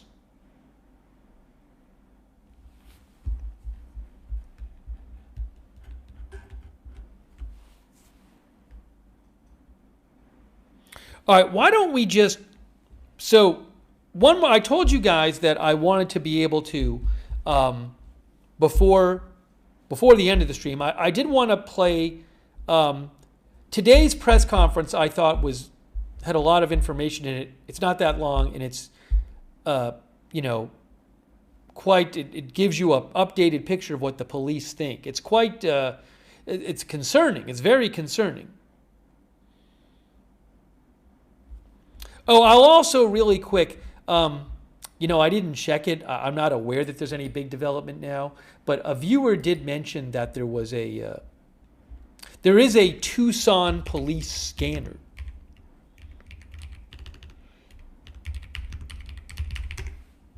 Maybe I'll listen to it tonight. I'll just put it on for a sec. There's 50 people listening to this scanner.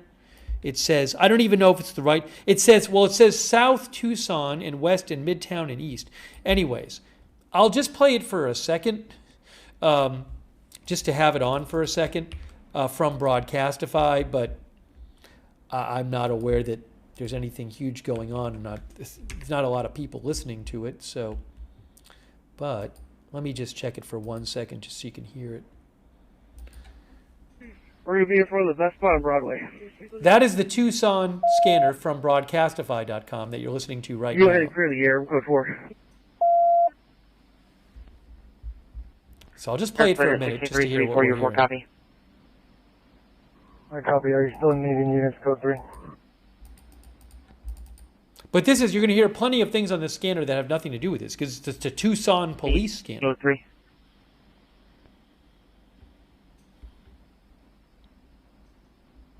I've code 4. I just need 1 unit, but no longer code 3.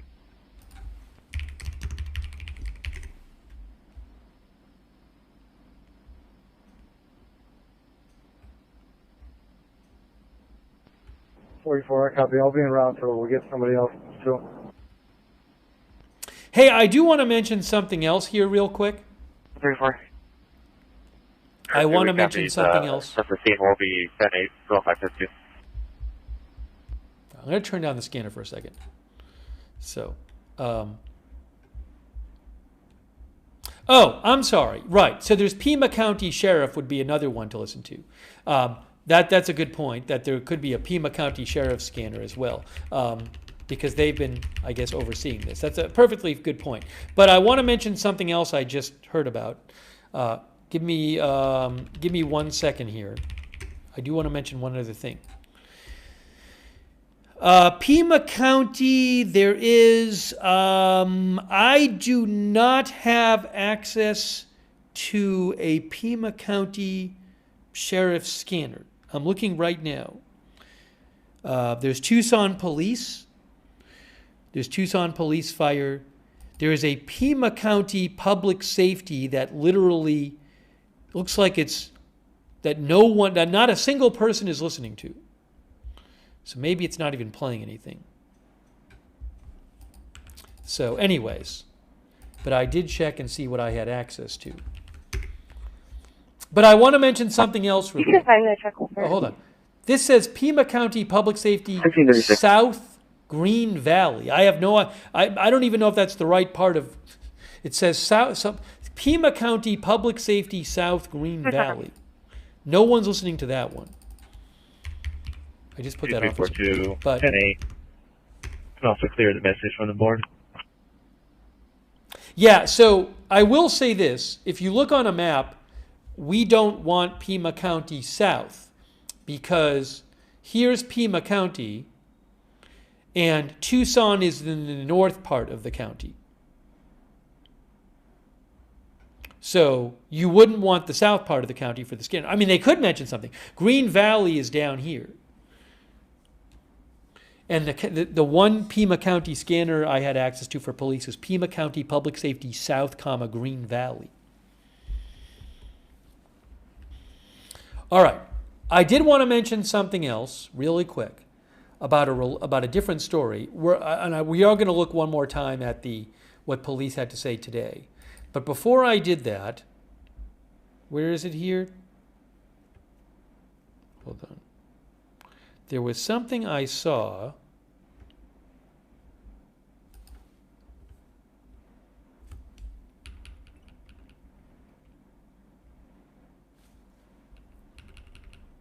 I don't know where that report is coming from. I saw a report about something, but I can't find the original report. So I'm going to hold off on talking about that right now.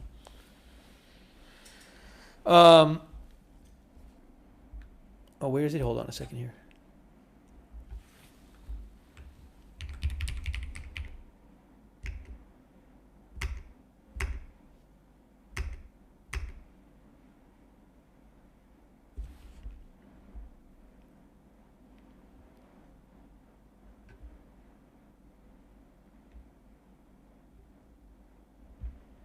Okay, let's take a look at what the police had to say today. I want to show that one more time because I think it's important. It's very helpful to see.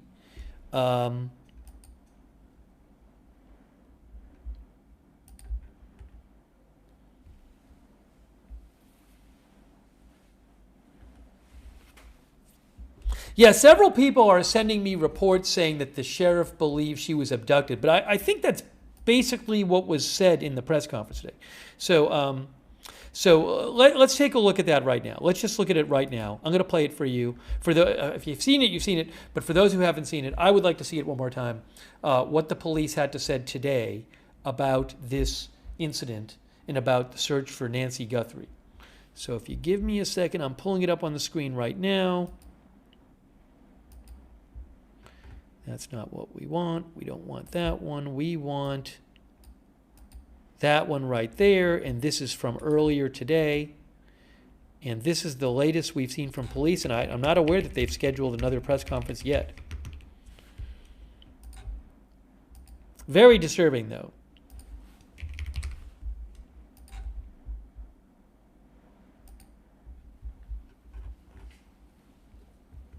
Okay. Earlier today, Pima County. This is the latest update.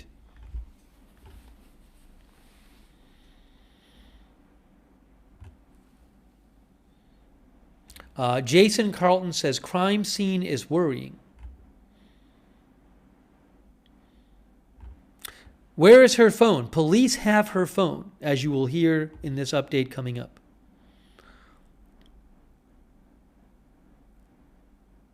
There were cameras at the house, which police are going over.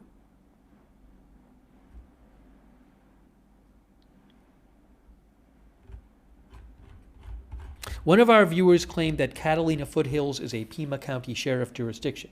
That would probably be why the Pima County Sheriff has been given the press conferences on this and not the Tucson police. Catalina Hills, isn't it technically in... Let me just check really here. Catalina Hills, Arizona. It's an unincorporated community north of Tucson. You know, some of the articles say Tucson. So it is technically, I believe, not part of Tucson, if I have this right. Because Wikipedia says Catalina Foothills, I'm sorry. The Catalina Foothills is an unincorporated community north of Tucson in Pima County. Okay, just to clarify that. All right, let's, again, one more time, let's look at what police had to say. I want to show you this in case you haven't seen it. I want to see it again. Here is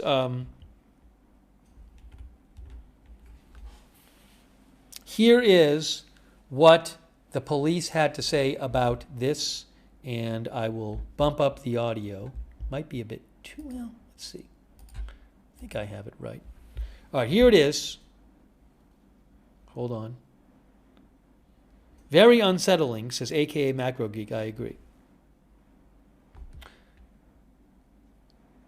By the way, C. Crusoe mentioned something a psychic said. Thank you, C. Crusoe. I appreciate that. Also, thank you, Bucket of Holes. Bucket of Holes says there are tens of thousands of outsiders in Tucson right now for the Tucson Gem and Mineral Show. People come there from all over the world. I have no idea if that has anything to do with this. Thank you, Buckets of Holes. I appreciate that. Also, Express Investing. I don't know if they have her, if she has a passport, if she has that with her, or if that was at the house. Thank you, also, Vanessa. Vanessa says there should be more cameras in the area. Sounds like kidnapping for sure if there's a crime scene. All right. Here is what the sheriff had to say on this today. This is the most recent press conference on this.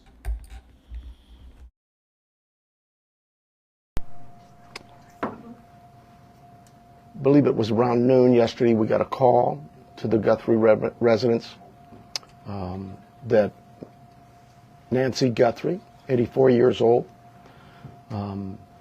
was missing. We expended a lot of resources for a missing person that we typically always do. Our search and rescue volunteers, our search and rescue teams, other agencies, Borstar from Border Patrol sent their canines out. They worked tirelessly all day yesterday and all day tonight. I'm sorry, all day yesterday and all last night.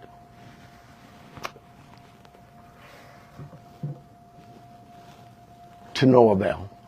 As I said yesterday, we saw some things at the home that were concerning to us. We believe now, after we processed that crime scene, that we do in fact have a crime scene, that we do in fact have a crime, and we're asking the community's help. This community has always stepped up to help us solve some pretty tough crimes. I'm looking for that again. This is a 84-year-old lady who suffers from some physical ailments, has some physical challenges, is in need of medication. Medication that if she doesn't have in 24 hours, it could be fatal. So we make a plea to anyone who knows anything about this, who has seen something, heard something, to contact us. Call 911. We don't need another bad tragic ending. We need some help. Our team is the best. I couldn't speak any higher. I think you know that. We have done some great work with our partners in the Valley. You know, this community, I have to give a lot of thanks to our law enforcement agencies all across this valley, whether it's the Tucson Police Department or some of the smaller agencies. They've all reached out. They've all offered to assist. The FBI, all of them. We work so close with them, and they are all plugged in. We'll continue to work closely with them. But what I really need is I need this community to step up and start giving us some calls. Let us know if you've seen something. We are right now at a time, and I apologize, everybody tells me I talk too softly. We are at a time where, in this investigation, we're now moving forward where we need to depend on technology. You know, our license plate readers, our camera systems throughout the community, anything, everything. And we will download all that data we have from the home, from different pieces of technology we've gotten, and we will use that to our advantage. But the reason I bring this up is that, you know, I'm a cop. I hate politics, but I have to remind our political leaders that they need to quit this banter of every time law enforcement leaders come to you for a need, that you give up these ridiculous remarks about how it's going to be misused. AI is a bad, evil word. The cameras are very bad and evil. I'm tired of that. Those tools in the right hands, with the right minds and the right approaches, are extremely valuable to solving crimes just like this. We need that. We need more staffing. We need a lot of things. But what I really need is I need the community's help with this. So I want to make sure I didn't, before I take any questions, it is a crime scene. We know that. She needs her daily medication. And anybody that sees anything that even looks, hey, maybe that's her, just take a quick picture. Take a video, send it to us. The number is real easy here locally. It's 911. You can contact our 88 Crime and remain anonymous. You can call me, anybody. I am here to take any questions you may have. It will be a little limited. I apologize for that, but we do have a crime that we need to protect its integrity. I have here Sergeant David Stivers from our homicide team. He has been up all night, so bear with us if we are a little bit fuzzy in our answers or responses, but we're both here for any questions you may have. Let's start, please. Recognizing your limitations, but can you elaborate at all on what makes you believe it's a crime scene as opposed to someone who left home and just couldn't find their way back? Well, I think I told you she is very limited in her mobility, right? We know she didn't just walk out of there. That we know. There are other things at the scene that indicate there was she did not leave on her own. We know that. If you're talking about plate readers, is there a vehicle associated with it? When I told you we're now at the phase where we're looking at all the technology, all of that is being evaluated as we speak. Let me say this: we've not just thrown our search and rescue team out there. They are going to be doing some door-to-door with our criminal investigation team. It is not just our homicide unit. All of our criminal investigation detectives. I went out last night to the scene. There were probably 100 cars out there, all from the sheriff's department, all working this case. It takes a lot of manpower and a lot of energy. This team of mine worked throughout the night. They continue to work. David's had zero sleep, but he and his team are working as hard as they can. Is there anybody else associated with her, a caregiver, family member, acquaintance, who is also missing and somebody? No. The family, all of the family has been very cooperative with us. They're working with us. They're staying in touch with us. They have complete access to anybody on this department. Savannah has been in touch with us as well. Our hearts go out to them. This is their mom. She's just a great lady from what I've heard, and I feel for the family. We just want to find her and bring her back safe. Sheriff, you mentioned that she didn't just walk out, but is there any additional information that you can give us on what may have alluded to this being a crime scene? I wish I could. I really do. I know that everybody wants to know certain things, but I can't do that for it would be inappropriate at this time. Are there signs of breaking and entering or any forced entry, anything like I'm not. I again don't want to get into that. David, can you see anything here? Do you? At this time, it's still a very active investigation. There were circumstances on scene that we believe are suspicious in nature, I think is the best way to put it, but we can't really get into a whole lot of details with that. Do you believe that this was targeted, or they just happened to hit Savannah Guthrie's mom, or if this was just... We don't know that. We look at all of that, but we just don't know that. Do they have cameras at the home? They do, and we're looking through some of that. Yeah. With this being an active crime scene, is there any threat to the general public? Trying to figure out my phone. Well,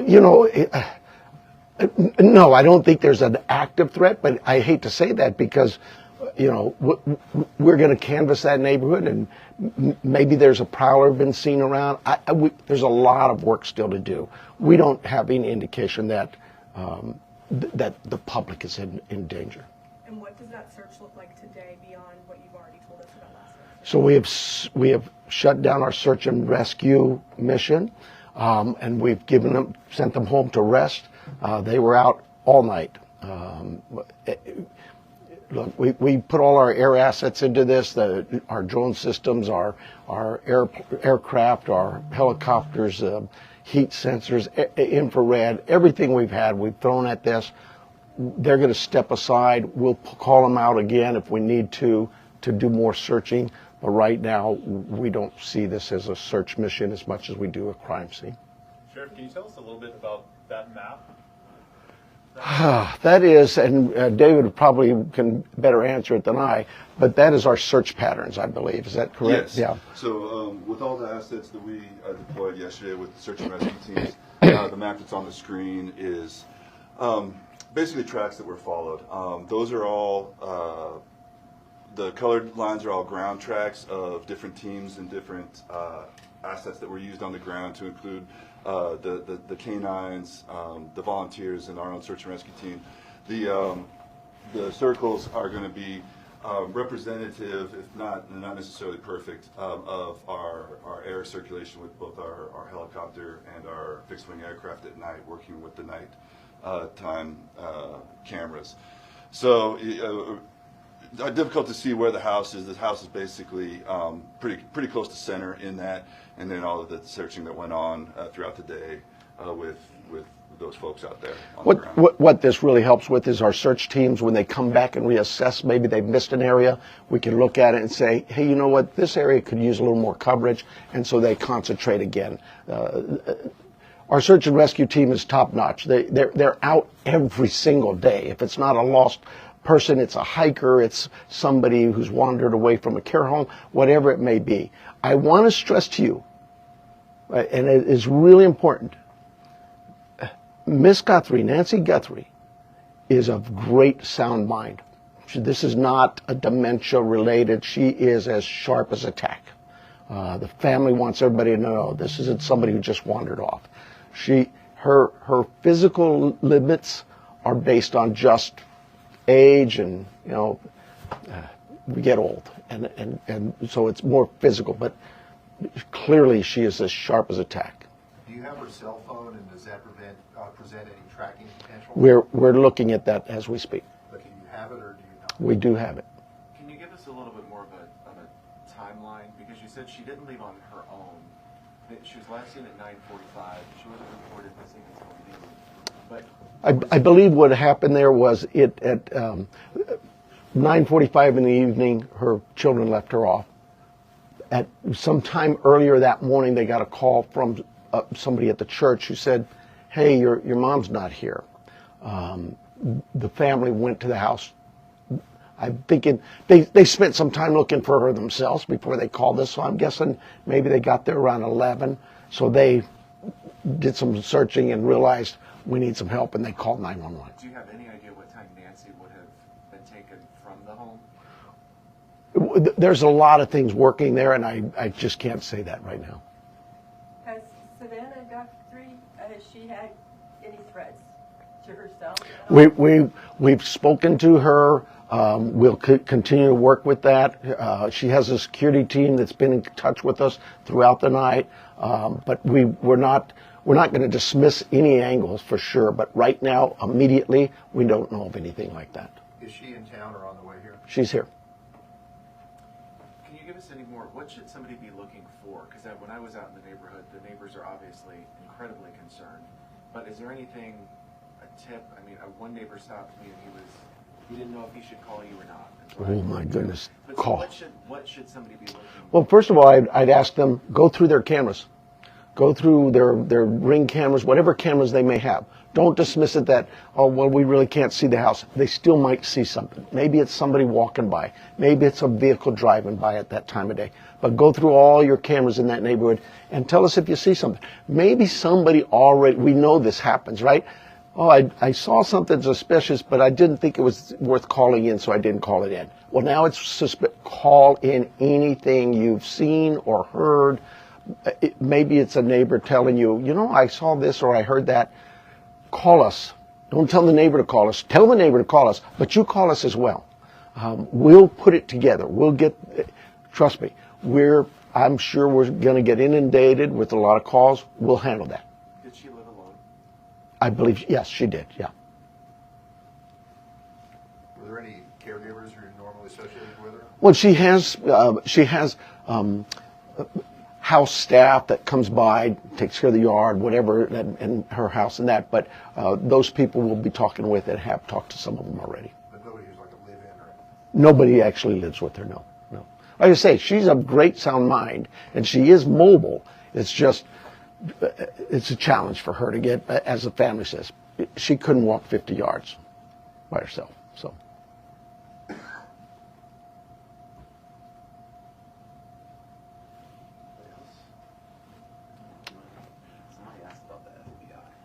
I'm sorry. Somebody asked about the FBI if they're involved. Like I said, we work closely with all of our partners, whether they're FBI, ATF, ICE, whoever. We know that they have certain capabilities and certain resources, just as we have certain capabilities and resources. So yes, we'll continue to work with them, and they've offered assistance to us. We accept that assistance, and we offer assistance. Just last week, the FBI called us to handle a shooting that involved Border Patrol. You need to know that. That's just day-to-day routine work for the law enforcement in Pima County in Tucson. We work very closely with our partners. With the amount of time that's gone by, how wide do you cast in the net? Statewide, national? Well, yes, national for sure. I'm hoping the national media's picked up on this. We've gotten a lot of reports, but statewide as well, with Amber Alerts, things like that. All of those things we use. Every tool we have, we will use.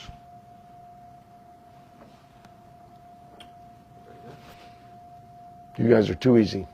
Thank you so much. I apologize for being late. I apologize for my political rhetoric of the Board of Supervisors or the City Council. I just get so frustrated, and we just can't do this job without their support. We don't need political statements from the dais and mumbo jumbo. We need them to listen to their law enforcement leaders and really pay attention to the fact that we understand that there's a great potential for abuses in today's world with the technology that's available to us. But you have to, at some point in time, have some faith and trust in your leadership in the law enforcement community to know and understand that we too were elected here to provide a service to our community. I can't think of a community in this planet that wouldn't tell you, number one is public safety. Everybody just wants to be able to know that they can go outside and enjoy their community and come home and be safe at night in their rooms, asleep in bed. And this lady wasn't able to accomplish that. That's a sad statement. We need her back. We need to find her. And time is very critical. She is 84. She needs her meds. Her family needs her too. Thank you so much for being here. Doesn't have David say his first and last name and spell. Oh, sure. My name is Sergeant David, common spelling D-A-V-I-D, Stivers, S-T-I-V as in Victor, E-R-S. What's your title? Sergeant. All right. Thank you, guys. So, it's a really disturbing story, and I'll say this. Back when the Brown University shooting happened, and then shortly after that, there was that shooting where the professor in Boston, I think it was an MIT professor, got shot and killed in at his house, at his residence. And back then, when that happened, and I remember discussing this on the air, that just felt like a strange shooting. It just felt very, very weird. That shooting of the MIT professor. And I remember saying this on the air, and I don't know if I said it on the air or on social media, as I felt that maybe that shooting was going under the radar a little bit, and it was just like, wait, this happened? And then, of course, it turned out that the same person did both shootings, the Brown shooting and the MIT professor shooting, both tragic. There's something about, look, I hope they find her. It would be fantastic if there's some innocent explanation for all this and they find her. That would be the best thing, and she's safe. It just feels weird that she has gone missing. The police say it's a crime. They say it's a crime scene. And her daughter is this famous reporter. Now, it could have nothing to do with the fact of who her daughter is, certainly. It just feels weird. The whole thing seems very weird. So, again, it might have nothing to do with her daughter. And I really hope that in 5 minutes they announce she's found. But just once in a while, these things feel weird, and it just feels really weird. You know? It's just very, very strange, the whole thing. Unseen Sanity says, who abducts an 84-year-old woman? Again, her cell phone was there. Her wallet was there. Her purse was there. Her car was there. They say they had homicide detectives out there last night. They say they usually don't have homicide detectives for a missing person, but they're very concerned by the scene. They've said repeatedly that hold on a moment here. I still have this up on the screen. Give me a moment here. Yeah, they've said repeatedly how concerned they are at the crime scene, and they said today that it's a crime. They said it's a crime scene, and they believe a crime has been committed. Like our viewer just said, who is going in there and taking a, and it's not a case where it's not like somebody came in there and did harm to the woman and then left the woman there. There's no body or anything. She's not to be found. Again, it's just very, very, very strange, the whole thing. So I don't know what happened, but this is not like a normal kind of case, it feels like. And they said it wasn't normal. They said the homicide detectives were out there last night.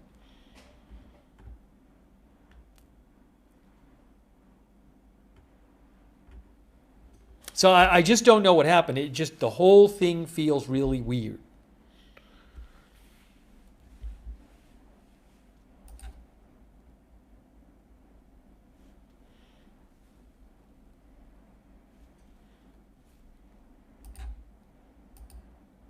Hang on a moment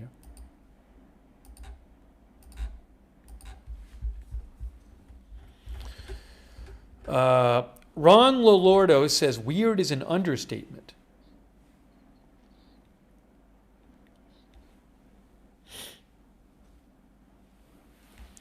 Let's see here. I want to take some more comments from you guys. Cat Dog says, her daughter is a wonderful woman. She was a very honest and fair reporter. Moose says, was it a gated community? I don't know for sure. I want to be careful here. The Daily Mail, I'm not going to give out the address. The Daily Mail had posted what they said the house was, a picture of what they said the house was. And at one point I looked up the address, and I'm going to look it up again here, but I don't want to give an address on the air because then we run into issues. I don't want to be saying addresses on the air, especially when I can't even confirm it's the address. But the address that was given out, that the house that was shown in the Daily Mail article, if I go and look at it myself here, I don't believe that house was in a gated community.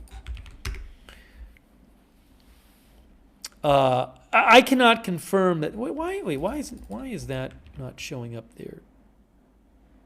Hold on, I see what happened here.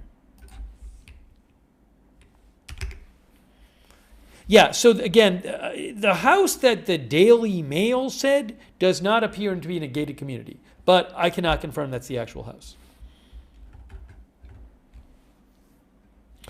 And I did want to mention one other thing here.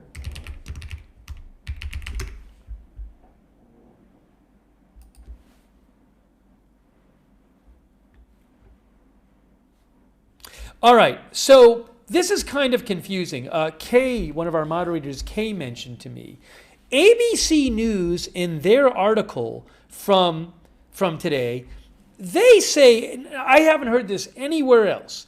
ABC News says investigators do not believe that she left her home willingly, which as I already said, and that she was abducted in her sleep early Sunday morning. Now, I don't know that's, I haven't heard that anywhere else. That might just be something, so look, she's 84 years old. She was dropped off by her family Saturday night around 9:30 at her house. So presumably she would go to bed soon after. She never showed up at church the next morning.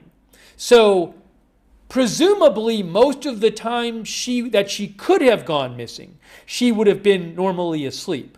I don't know if so again, I haven't heard anyone else report this. ABC News claims that Pima County Sheriff's Office said she was abducted in her sleep. I don't know if they have evidence from her bed or if that's just them assuming based on the timing of the whole thing. Again, that she went home at like 9:30 and she didn't show up for church the next morning. I mean, most of that time she would be home would be time she would normally be asleep, I assume. So I'm not, again, I'll have to wait and see if we see that anywhere else. I would be quite interested in knowing, we don't know what the evidence is at the house. Maybe there's evidence from the bedroom. At one point, the police was asked, the sheriff was asked in one of the appearances today, is the evidence you're talking about that you're concerned with inside the home or outside the home? And he wouldn't even answer that question.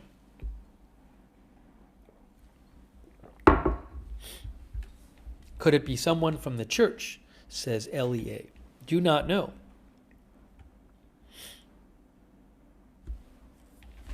And again, our viewers, M. Pandy says on CNN, the sheriff says she was indeed abducted. Again, I don't think that's new news. We just watched the press conference from hours ago.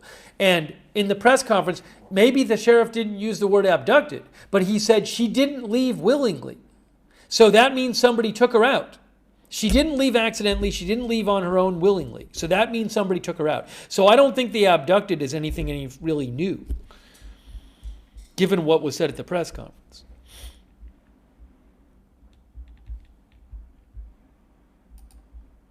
How did somebody get in the house? What was the interaction between them? No idea.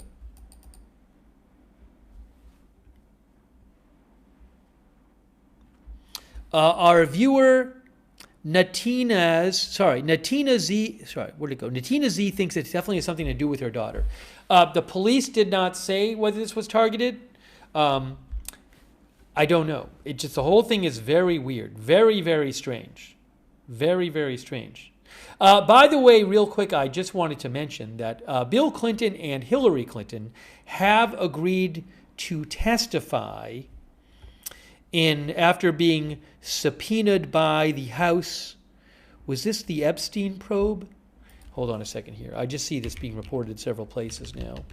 And I just want to mention this.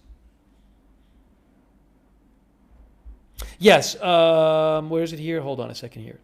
NBC News says, for example, former President Clinton and Secretary of State Hillary Clinton have agreed to testify in a House investigation into Jeffrey Epstein.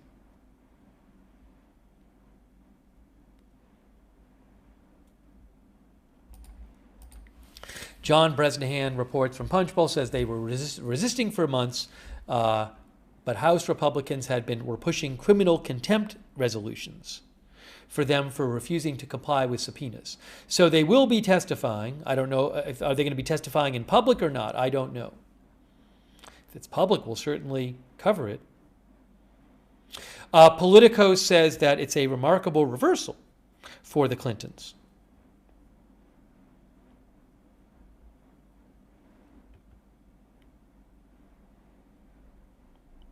I'll have to keep an eye on that. I don't know if that's going to be a public hearing or not.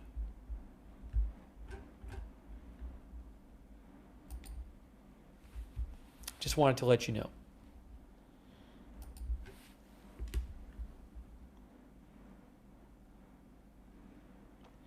Renee says she has been a co-host with Savannah multiple times in the past. I believe I've seen reporting about, I don't watch the Today Show regularly. I believe I've seen reports about her being on the show previously.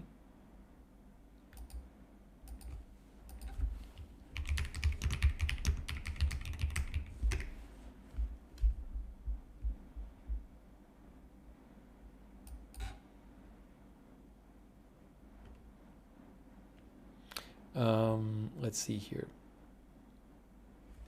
Yeah, for example, well, I'd have to go back and look at the clips.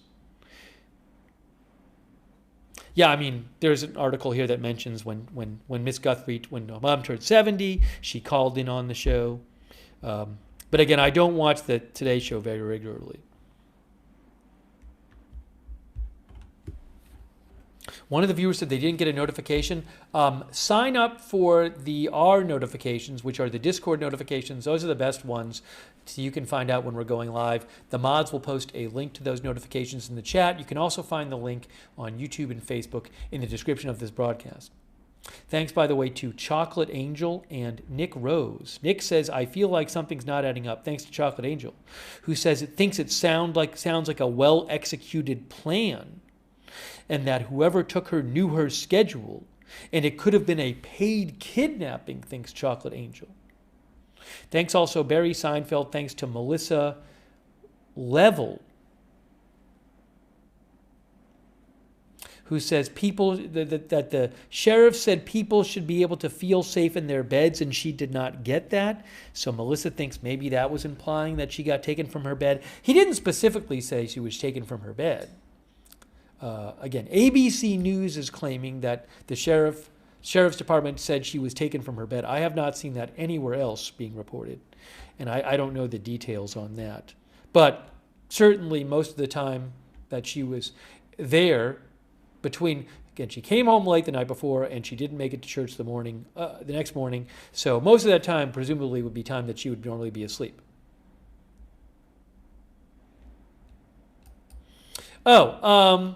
Brian Stelter from CNN reports that the Pima County Sheriff's Office has shared a PM update about Nancy Guthrie.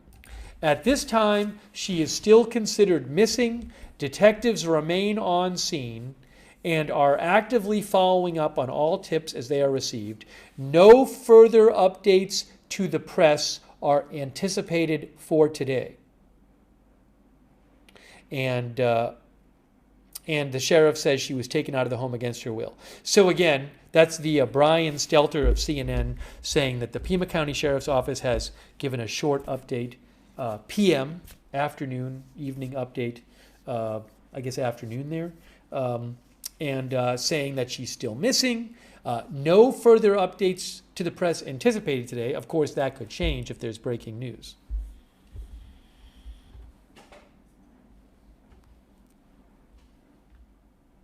Yeah, she was dropped off at the house by her family around 9:30 Saturday night. Mike's thinks it sounds like a well-executed plan. Yeah, and Rosalind says maybe there's a ransom and that's why they can't say more. I don't believe the sheriff has been directly asked, at least at what I've seen, in the two. Now, he probably has done interviews that I haven't seen. But in the two press conferences, I don't believe he was directly asked if there was a ransom. Not that he would have answered it. That's a perfectly reasonable question to ask. We do not know if there's been any kind of ransom demand.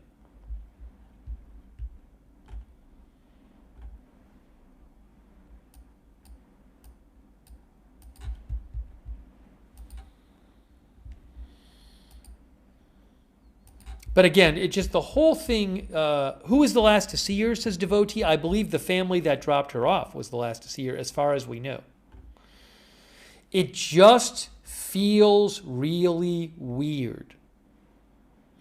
Time-lapse says it may be church or politics related. Now look, who knows that, there could be somebody who had some kind of issue with her. There could be a mentally disturbed person who had an issue with her for personal reasons. I have no idea. We do not know that this has anything to do with her daughter. It just feels really, really strange.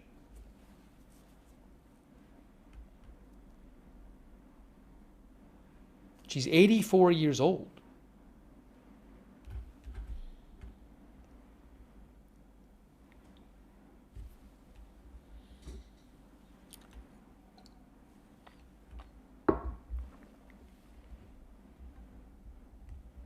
Were there any signs of burglary, says Misty? That we do not know.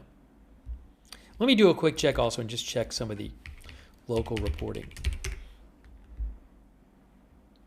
Mad Mike says they left the front door open. That's not, I haven't heard that from police. So maybe that's true, I don't know.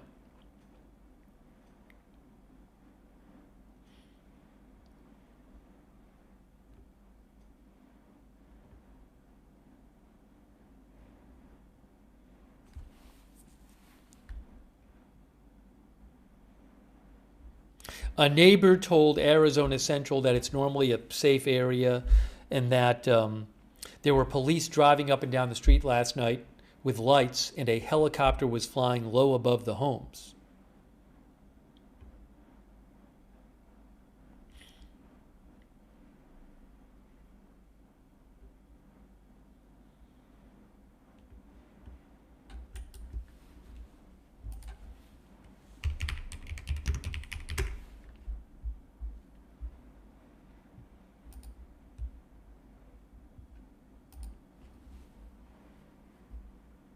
Hold on, is there a new update?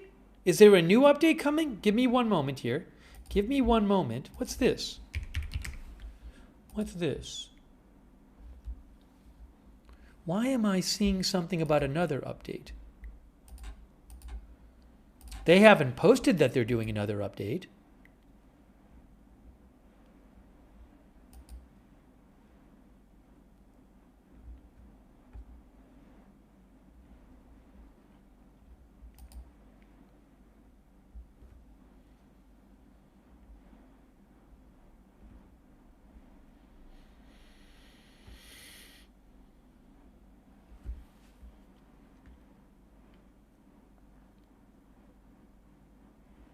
No, I don't see that. I thought KVOA was saying there's another update, but I'm not aware of one right now. And the Pima County Sheriff's Department have not posted that they're doing one. Well, if there's one of our viewers, Crime Trial Addict, said he was on CNN. Oh, what I can do, I might be able to pull that up. I can't show it, but I might be able to pull it up here. Hang on a second here. Hold on.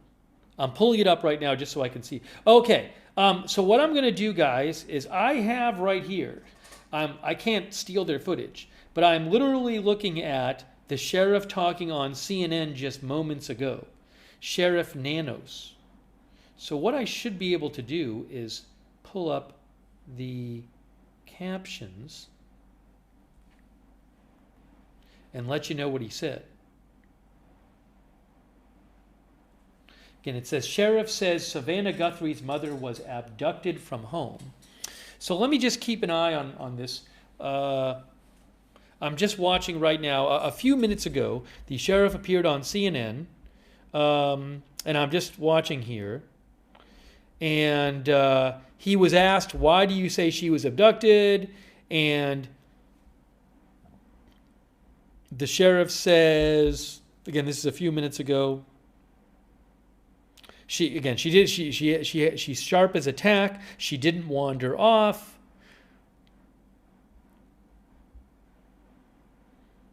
She suffers some ailments. She's in her mid-80s.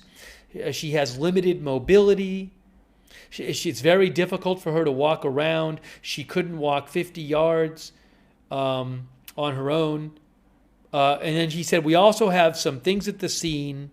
This is similar to what he said before, that indicate to us that she was removed from the scene against her will. Removed from the scene against her will. Okay?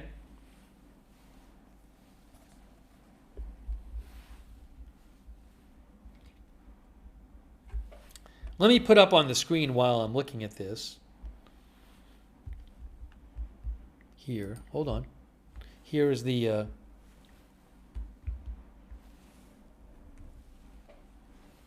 Here's the picture of her.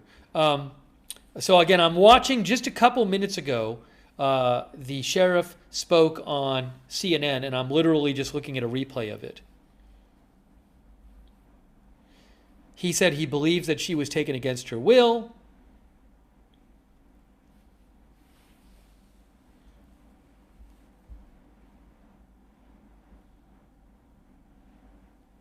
He says she was abducted.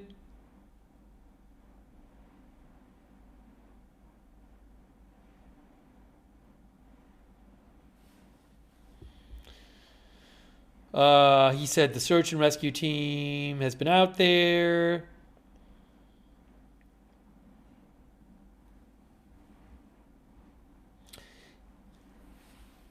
Yes, he said something that something they learned about the scene. I think he said something they told me about the scene makes makes us believe it's more than just a missing person.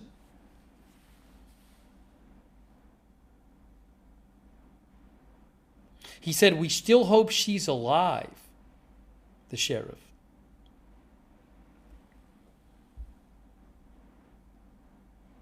He said, you can't ignore what you're seeing at the scene.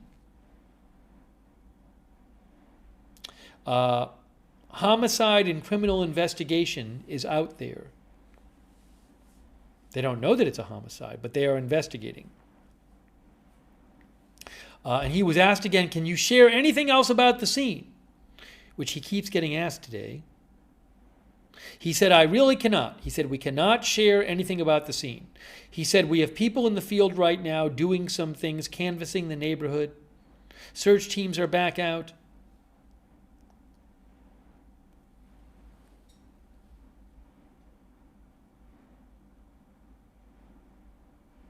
He said there's some evidence we're trying to retrieve, whether it's from cameras or cell phones.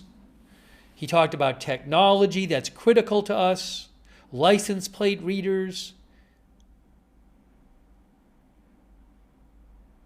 He thinks once they go through all that stuff, they'll be in a better position, he said a few minutes ago, the sheriff, when he talked to CNN a few minutes ago, which I'm looking at right now.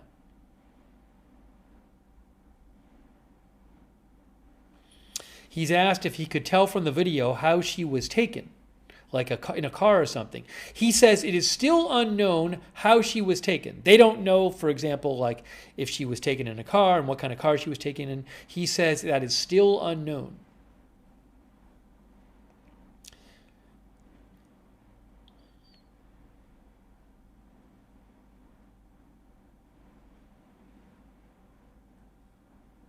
He says we've been getting great help from not just law enforcement, the FBI, local law enforcement, state law enforcement, but even private businesses like Google and Apple have been helping. Again, I'm just watching this interview from a couple minutes ago with the sheriff.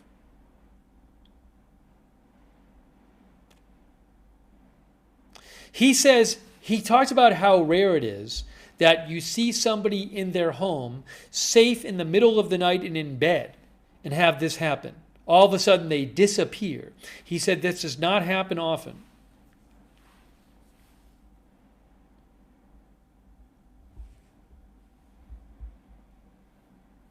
He's asked if this was a kidnapping for ransom. On CNN he was asked. Is this a kidnapping for ransom? And he says that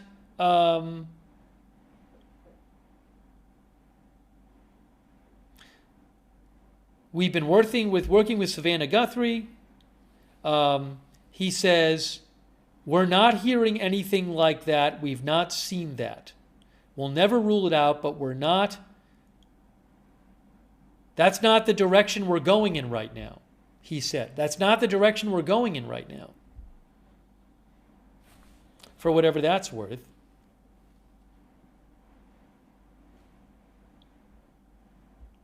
Do you think it could have been random, he is asked. Anything is possible, he says.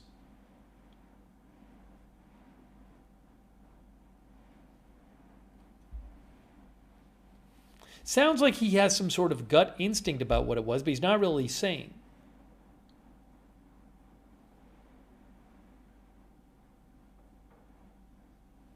Again, just